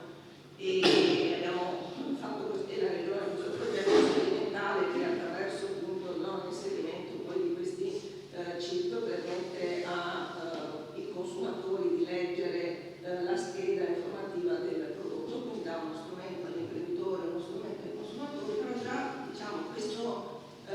così ventagliata di iniziative che vi sto citando, vedete la regione, Libera, Confartigianato, Coldiretti, ANCI, per quanto riguarda anche tutta la formazione delle polizie locali, le forze dell'ordine, vi dà l'idea di come sia trasversale il ruolo delle camere di commercio, il supporto che si può trovare, la collaborazione e la sinergia, perché l'hanno detto tutti i relatori che mi hanno preceduto, questo è un fenomeno che si affronta solo in questo modo. In conclusione, l'ultima cosa che dico è che noi non abbiamo questo tavolo oggi rappresentanti delle associazioni dei consumatori, ma correttamente anche secondo me, perché poi i consumatori siamo noi e quindi credo che siamo tutti quanti, sì. E quindi credo che un richiamo a noi stessi, alla consapevolezza, non subire ogni tanto questo rischio della dissociazione vada fatto, vada così evocato, perché in fondo siamo noi i primi promotori nelle pratiche poi quotidiane di comportamenti di legalità. Ecco.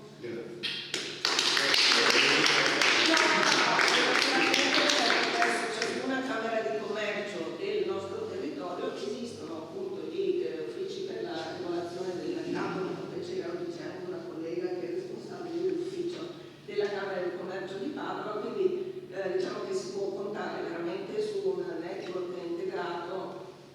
attraverso il quale noi poi sui territori facciamo queste attività e con la regione sempre come cappello istituzionale. Grazie molto per aver richiamato i disputi che erano messi in precedenza, ecco tutto questo riferimento all'influencer. Ormai dobbiamo rassegnarci al fatto che qualsiasi attività di divulgazione o informazione debba passare anche attraverso questi canali. Saluto intanto il professor Trivellari che ci ha raggiunto, presidente del CUR, e rinnovo quindi i ringraziamenti anche al CUR per l'attività di sostegno e diffusione di tutto questo. Non so se dico voi, grazie per aversi raggiunto e non poteva che concludere il dottor Granata, il colonnello della Guardia di Finanza e componente della cabina di regia del protocollo della legalità, nonché membro dell'osservatorio sulla legalità della regione. Come abbiamo detto sin dall'inizio, tra i promotori principali di questo evento e la cui relazione ha un titolo che agli occhi di un penalista è quasi commovente, perché recita educazione alla legalità economica come forma di prevenzione. Noi penalisti insistiamo sul fatto che la prima forma di prevenzione dovrebbe essere sempre quella extrapenale, anche se, come giustamente ha sottolineato in precedenza, poi un minimo di proporzione che non debba essere da difetto, insomma, attenzione alla proporzione della pena minima, tale da rendere effettive le sanzioni, occorre sempre garantire e assicurarlo, ma la prevenzione penale non può mai assolvere dell'intero all'obiettivo della prevenzione, e prima di tutto occorre una prevenzione extrapenale, e tra le forme di prevenzione extrapenale l'educazione alla legalità non può che essere la prima in ordine logico e cronologico, quindi senz'altro vi cedo molto volentieri la parola. Grazie, buongiorno a tutti. Io purtroppo sono l'ultimo, quindi mi scontro con alcune condizioni per cui anche la discesa della curva dell'attenzione, visto l'orario, quindi cercherò insomma di andare un po' velocemente rispetto a quello che mi ero prefissato di effettuare. Allora, mi ricollego a quello che ha detto giustamente il professor Grandi. La repressione, ed è emerso dal consesso di stamattina, non è più sufficiente per prevenire e contrastare il fenomeno. È stato detto anche in maniera empirica, corretta, non sequestro, ci sono altri 4 dei beni che entrano nel nostro territorio. Per cui i sequestri vengono fatti, questo è un grande applauso che va fatto alle forze dell'ordine, anche ingenti, ma qui noi siamo sommersi di beni contraffatti. E questo perché, come era stato detto, però io mi permetto di aggiungere e specificare un aspetto, che i grandi porti di dove vengono poi fatte sbarcare le merci contraffatte non sono in mano ai cinesi, ma bensì alla criminalità organizzata, a cominciare dal ponte di Rotterdam, e le inchieste del dottor Gatteri hanno statuito questo tipo di constatazione. È da lì che avvengono la maggior parte dello sbarco merci. E lo stesso dicasi per il porto di Gioia Tauro. Quindi un altro aspetto che va a confortare quello che è stato detto stamattina più volte, il legame tra il fenomeno della contraffazione e il collegamento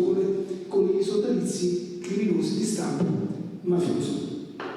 Allora l'unico modo per cercare di contribuire ad arginare, a prevenire il fenomeno è quello che ha indicato il colonnello Morelli, che mi è dispiaciuto che è andato via nell'ultima slide, ossia quando lui parla di cultura della legalità come forma di dissuasione, ossia la cultura della legalità deve agire in maniera efficace sulla diminuzione, se non addirittura, è quello che purtroppo ho spiegato, sull'eliminazione della domanda, perché la merce, il fenomeno verte essenzialmente sulla domanda di beni contraffatti. E chi sono i maggiori consumatori di merci contraffatti? Le nuove generazioni. Adesso io cercherò appunto brevemente di illustrare un po' un'analisi dal punto di vista sociologico e ricorrendo anche a quelli che sono stati gli studi dell'economia comportamentale, che hanno dato un'indicazione su come agire sul fronte della domanda, ossia quella famosa dissuasione che ha citato il colonnello Morelli. Per far questo, io adesso brevemente parto da una promessa che cos'è la legalità economica, l'osservanza dei principi costituzionali, delle leggi poste a tutela del corretto funzionamento dell'economia nazionale e che prevedono, regolandola, la partecipazione attiva alla vita economica del Paese da parte dei cittadini e delle imprese. Prima l'avvocato Montesarco parlava di partecipazione attiva da parte degli enti camerali, nella formazione e nell'attività di prevenzione e di educazione alla qualità. Ecco, qui rientra in questo principio di legalità economica. I riferimenti costituzionali sono questi, ne andiamo a scorrere brevemente. Ecco, cos'è che prevede il dettato costituzionale? Quando è che perché si parla di coinvolgimento dei cittadini e delle imprese? Prima facevo anche il famoso esperto di diritto tributario, il professor Tosi, quindi il concorso alle spese pubbliche, il corretto utilizzo delle risorse pubbliche per assicurare uniforme dei diritti in debito. Ecco, la cosa che ci interessa oggi principalmente è il contrasto all'espansione del mercato illegale, tra cui il fenomeno della contraffazione, e nel contempo il contrasto ai fenomeni di criminalità economiche e prevenire l'infiltrazione della criminalità organizzata nell'economia legale, perché questi ultimi 3 punti sono interconnessi tra di loro. Lo dirò alla fine, lo anticipo adesso: contrastare il fenomeno della contraffazione significa anche contrastare il predominio della criminalità organizzata, ma soprattutto il rafforzamento della criminalità economica della criminalità organizzata dal punto di vista economico. Faccio un esempio. Diversi mesi fa, da parte della Guardia di Finanza di Padova, è stata scoperta una banca clandestina gestita dai cinesi, un vero e proprio circuito illegale economico-finanziario che viene utilizzato, e questo ce lo dicono le inchieste, dalla 'ndrangheta per diluire, scusate il termine metaforico e empirico, il denaro sporco. E com'è che vive questo circuito economico illegale? Sulla scorta del denaro contante accumulato tramite la vendita di beni contraffatti. Quindi vedete, da un semplice fenomeno, anche se come abbiamo visto in foto rappresenta un reato che danneggia più interessi giuridici violenti, si è arrivato ad analizzare un circuito economico illegale finanziario che crea dei grossi problemi al mercato economico finanziario nazionale. Ecco quali sono poi i pericoli per lo Stato, per il funzionamento corretto dell'economia statale e per la stessa democrazia. Questi sono i risvolti che bisogna tenere presenti. Ecco, la cosa che purtroppo di cui devo prendere atto, mi dispiace che stamattina non c'è nessuno dei rappresentanti del mondo della scuola, perché questi discorsi di prevenzione in termini di educazione alla legalità economica va diretto principalmente alle nuove generazioni, ossia agli studenti. E quando io parlo di studenti, io mi rivolgerei realmente anche agli studenti dell'università, perché purtroppo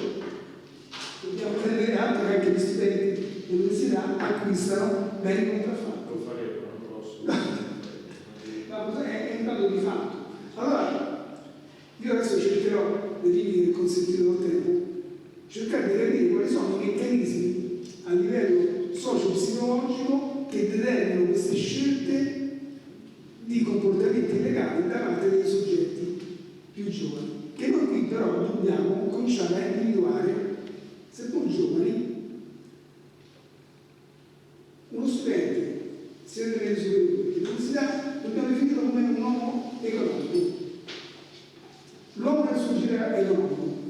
Ecco, alcune ricerche delle nuove scienze neurocomportamentali in ambito economico hanno stabilito un concetto che sembra banale, ma che poi non è così perché ha presupposto un determinato studio. È stato messo in discussione il famoso dettato dell'economia classica, ossia che il soggetto non agisce in maniera razionale, ma bensì sotto aspetti irrazionali, emotivi, dettati da determinati meccanismi che agiscono a livello mentale e neurale. Ci sono stati diversi premi Nobel, tra cui anche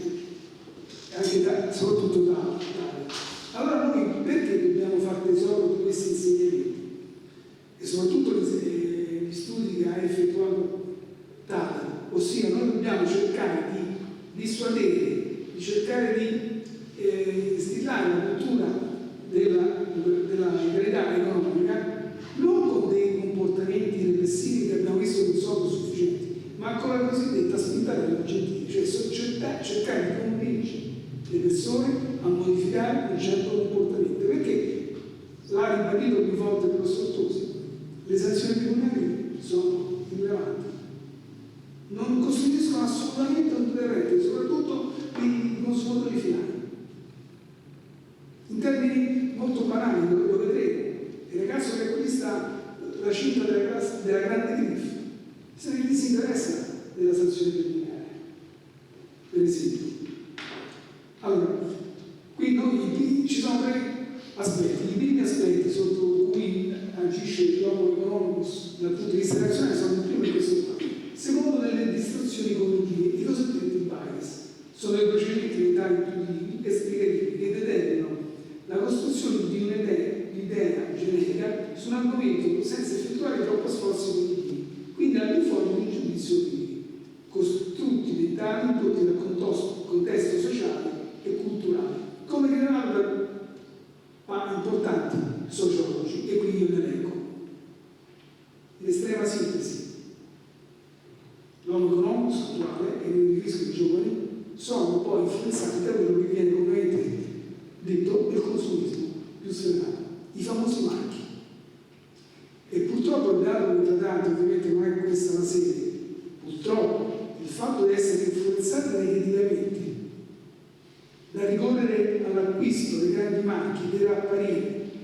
Bauman parla che ormai si parla di tribù e la griffa, il marchio è un segno distintivo di appartenenza alla tribù. Purtroppo hanno creato pochi problemi, addirittura ci sono stati dei giovani che si sono macchiati addirittura di delitti pesanti come l'omicidio, purtroppo hanno ucciso i genitori per cosa? Per acquistare vestiti griffati, per acquistare macchine di lusso. Un caso paradigmatico su questo è il famoso caso di Maso. Il professor Andreoli disse nella sua perizia che lui era in condizione di intendere volere, per cui lui ha proceduto a quell'efferato omicidio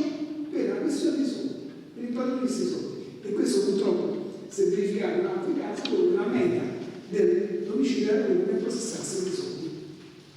Quindi questo aspetto. Ovviamente, inconsciamente, questo tipo di bias costituisce anche una sorta di disimpegno morale, nel senso che non crea dei grossi problemi a livello etico morale come sensi di colpa o quantomeno di rimostranza.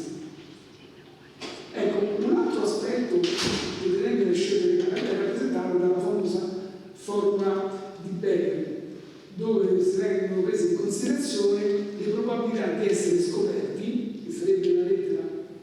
F, e la derivazione della sanzione che è la lettera B. Ora, riprendendo quello che ha detto il professor Tosi, la derivazione della sanzione esigua, quasi parallelare, e difficilmente viene applicata. Le possibilità di essere scoperti sono molto basse, perché ormai la diffusione e l'acquisto è capillare, addirittura è quello che si dice il prossimo tema, che addirittura ci sono dei negozi che vendono beni contraffatti, per cui è difficilissimo anche per le forze dell'ordine procedere al sequestro, e questo non fa altro che questa situazione diventa anche criminogena. E infine la simmetria informativa, ossia la condizione si verifica quando nel mercato economico un soggetto maggiore o più completa informazione di un altro. Esempio molto classico per giustificare questa mia strategione. L'acquirente non sa che la merce che acquista è fatta con materiale scadente, se non addirittura nocivo, e mi riferisco a determinati capi di abbigliamento. Queste sono delle analisi medici che l'hanno confermato. Mentre il produttore sa quello che impiega nel costruire e nel produrre il bene contraffatto. E il problema è che non lo sa l'acquirente, soprattutto per quanto riguarda per esempio le calzature. Sono state condotte le analisi cliniche dall'Agenzia della Dogana e hanno visto che gli elementi con cui vengono prodotte le scarpe sono altamente nocivi. E questi effetti non si vedranno nel breve termine, ma saranno nel lungo termine. Tra l'altro poi rammento che addirittura nei luoghi di produzione dei beni contraffatti, soprattutto le calzature, ci sono state delle indagini da parte dei sindacati dove gli stessi lavoratori si ammalavano perché utilizzavano questi prodotti per confezionare, ovviamente senza nessun tipo di cautela, ma proprio dalla nocività dei prodotti impiegati. Allora, qui sono diverse scelte legali, quello che interessa a noi è la contraffazione. Ovviamente l'acquisto di questi beni, ma in generale quello che noi possiamo idealmente considerare il mercato legale, cioè quello spazio fisico in cui l'uomo economico, come abbiamo visto, si rivolge per procedere agli acquisti. Ma attenzione, si rivolge al mercato illegale in maniera irrazionale, in virtù di quegli elementi che abbiamo visto in precedenza. Attenzione, qui purtroppo, prima si è parlato di acquisti online, ma c'è un dato molto più importante, molto più pericoloso, il famoso dark web.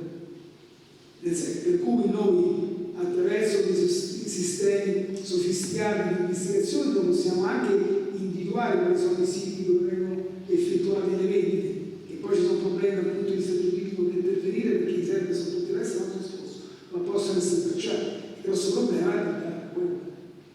che sfugge a qualsiasi tipo di controllo e dove lì opera la criminalità organizzata. Ecco, stiamo arrivando un po' alla fine. Come si può intervenire? Ho detto in precedenza, applicando la teoria della famosa spintarella gentile, quella che ha elaborato il premio Nobel 2017 Thaler, ossia indirizzare i cittadini verso scelte economiche più corrette sotto l'aspetto della salvaguardia dei diritti individuali e interessi collettivi, prevedendo un'attività diffusa di debasing. Sarebbe il termine usato dal colonnello Morelli in italiano di dissuasione, cercare di far capire il perché quel comportamento è sbagliato e cosa provoca di conseguenza, ossia a correggere le distrazioni cognitive dell'agire economico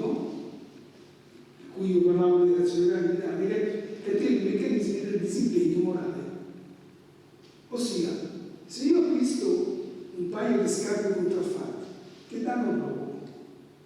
non proprio nessun danno. Questo è il quesito che si pongono molti studenti. Ecco, com'è che noi possiamo impostare questa attività delle basi? Che poi questa attività che io cito di basi che sembra di sessione non ha altro che una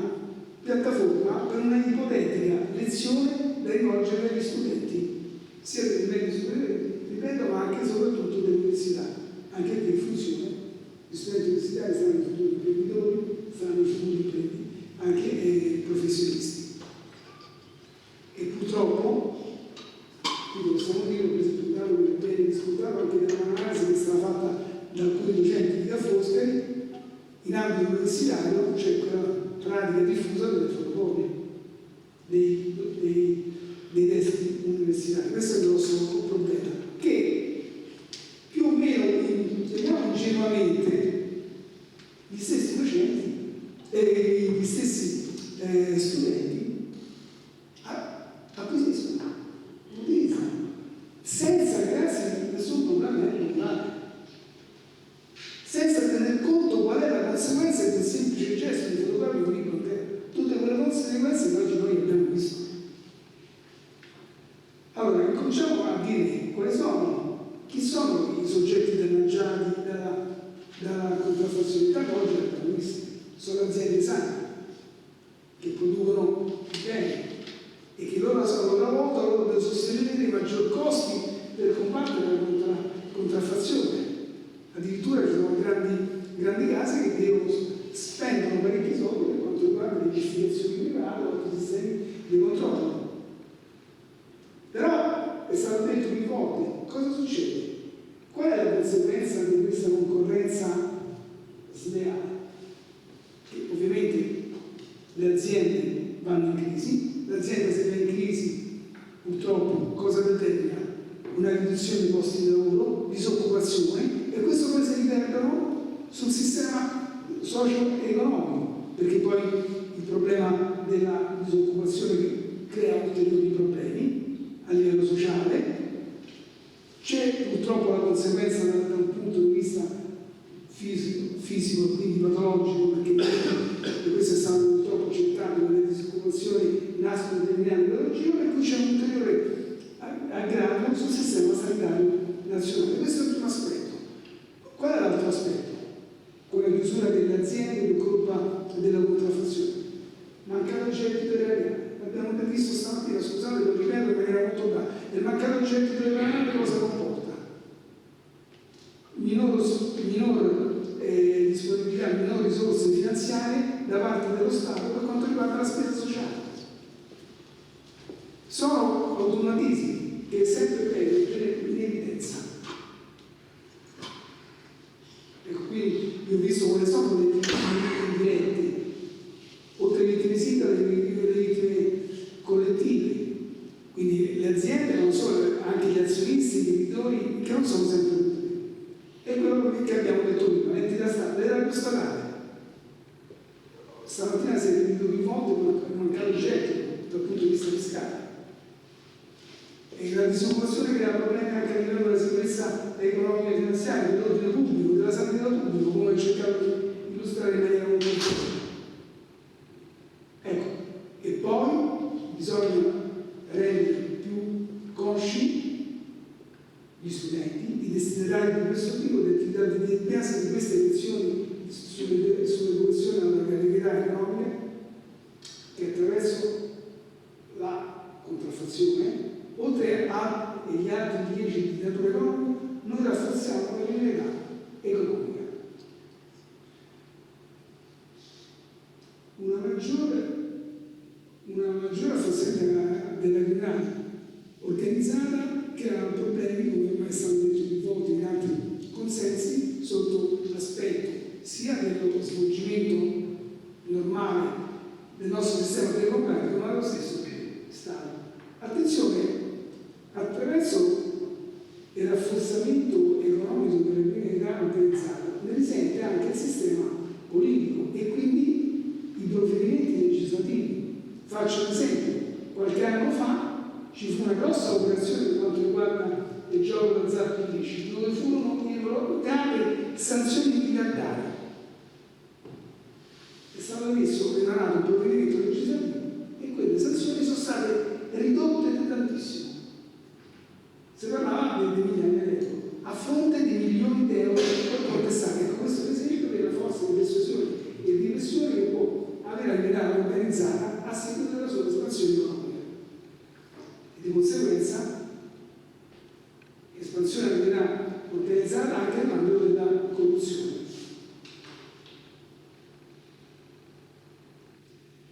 E questa ipotetica lezione che avrebbe svolta deve essere tesa ed evidenziare quali sono gli aspetti positivi della legalità economica. La salvaguardia del mercato dei beni e servizi, difesa dell'occupazione, tutela della spesa pubblica, contrasto allo sfruttamento di manodopera e abbattimento dei profitti delle associazioni criminali. Io faccio solo un esempio molto empirico, molto banale. Chi spiega a questi ragazzi quando acquistano quelle famose Nike contraffatte cosa c'è dietro? Nessuno. Nessuno. E loro sono inconsapevoli. Sono totalmente inconsapevoli di cosa c'è dietro. Allora è necessario cercare di spiegare, di far capire quella famosa dissuasione. Ma chi è che deve svolgere questa attività? Sicuramente la scuola. E qui bello mi dispiace che stamattina non ci sono dei rappresentanti della scuola, fortunatamente ci sono però dei rappresentanti del mondo universitario. Ma soprattutto deve essere presente anche la famiglia, perché a volte gli stessi genitori sono complici di certo tipo di acquisti. Allora a quel punto forse bisognerebbe educare anche i genitori, questa è una buona domanda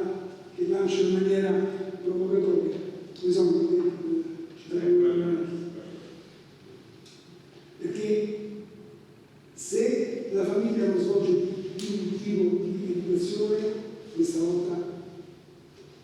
noi la perdiamo, proprio per i motivi che sono stati illustrati prima, ossia l'azione repressiva è insufficiente, le sanzioni, il sistema di sanzioni è insufficiente, cosa ci rimane?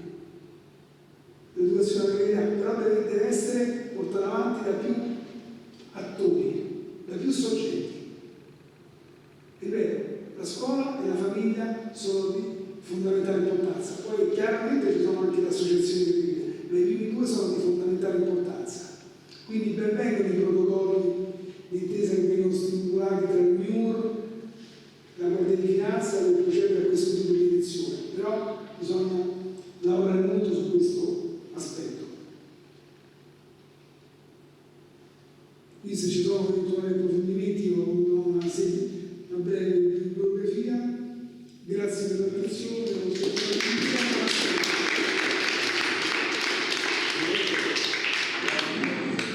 Abbiamo direi chiuso il cerchio, siamo tornati al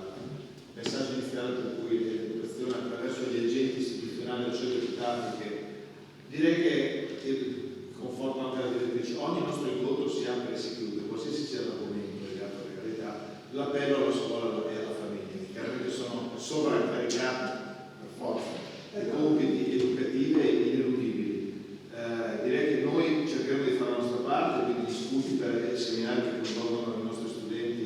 nel prossimo semestre, nel prossimo anno accademico, ce ne sono moltissimi, quindi non posso farlo per ringraziare tutti coloro che hanno contribuito a ideare, programmare e rendere possibile questo incontro, che credo abbia avuto successo, e speriamo che ci siano altre puntate altrettanto. Ringrazio tutti gli intervenuti, tutti i relatori e tutte le istituzioni che hanno partecipato. Grazie a tutti. Questo conclude il mio ruolo, ovviamente la conclusione definitiva va lasciata al consigliere. Grazie. Io volevo solo intervenire in questo tempo per ringraziare tutti i relatori e ringraziare la professoressa Fornaci per l'ospitalità in questa struttura del consorzio universitario di Rovigo. Voglio ringraziare il professor Ciro Grandi perché è stato un direttore d'orchestra perfetto, è riuscito a far cantare e suonare tutti i maestri che si sono succeduti su questo tavolo, portando ognuno una parte, una visione e anche dei suggerimenti di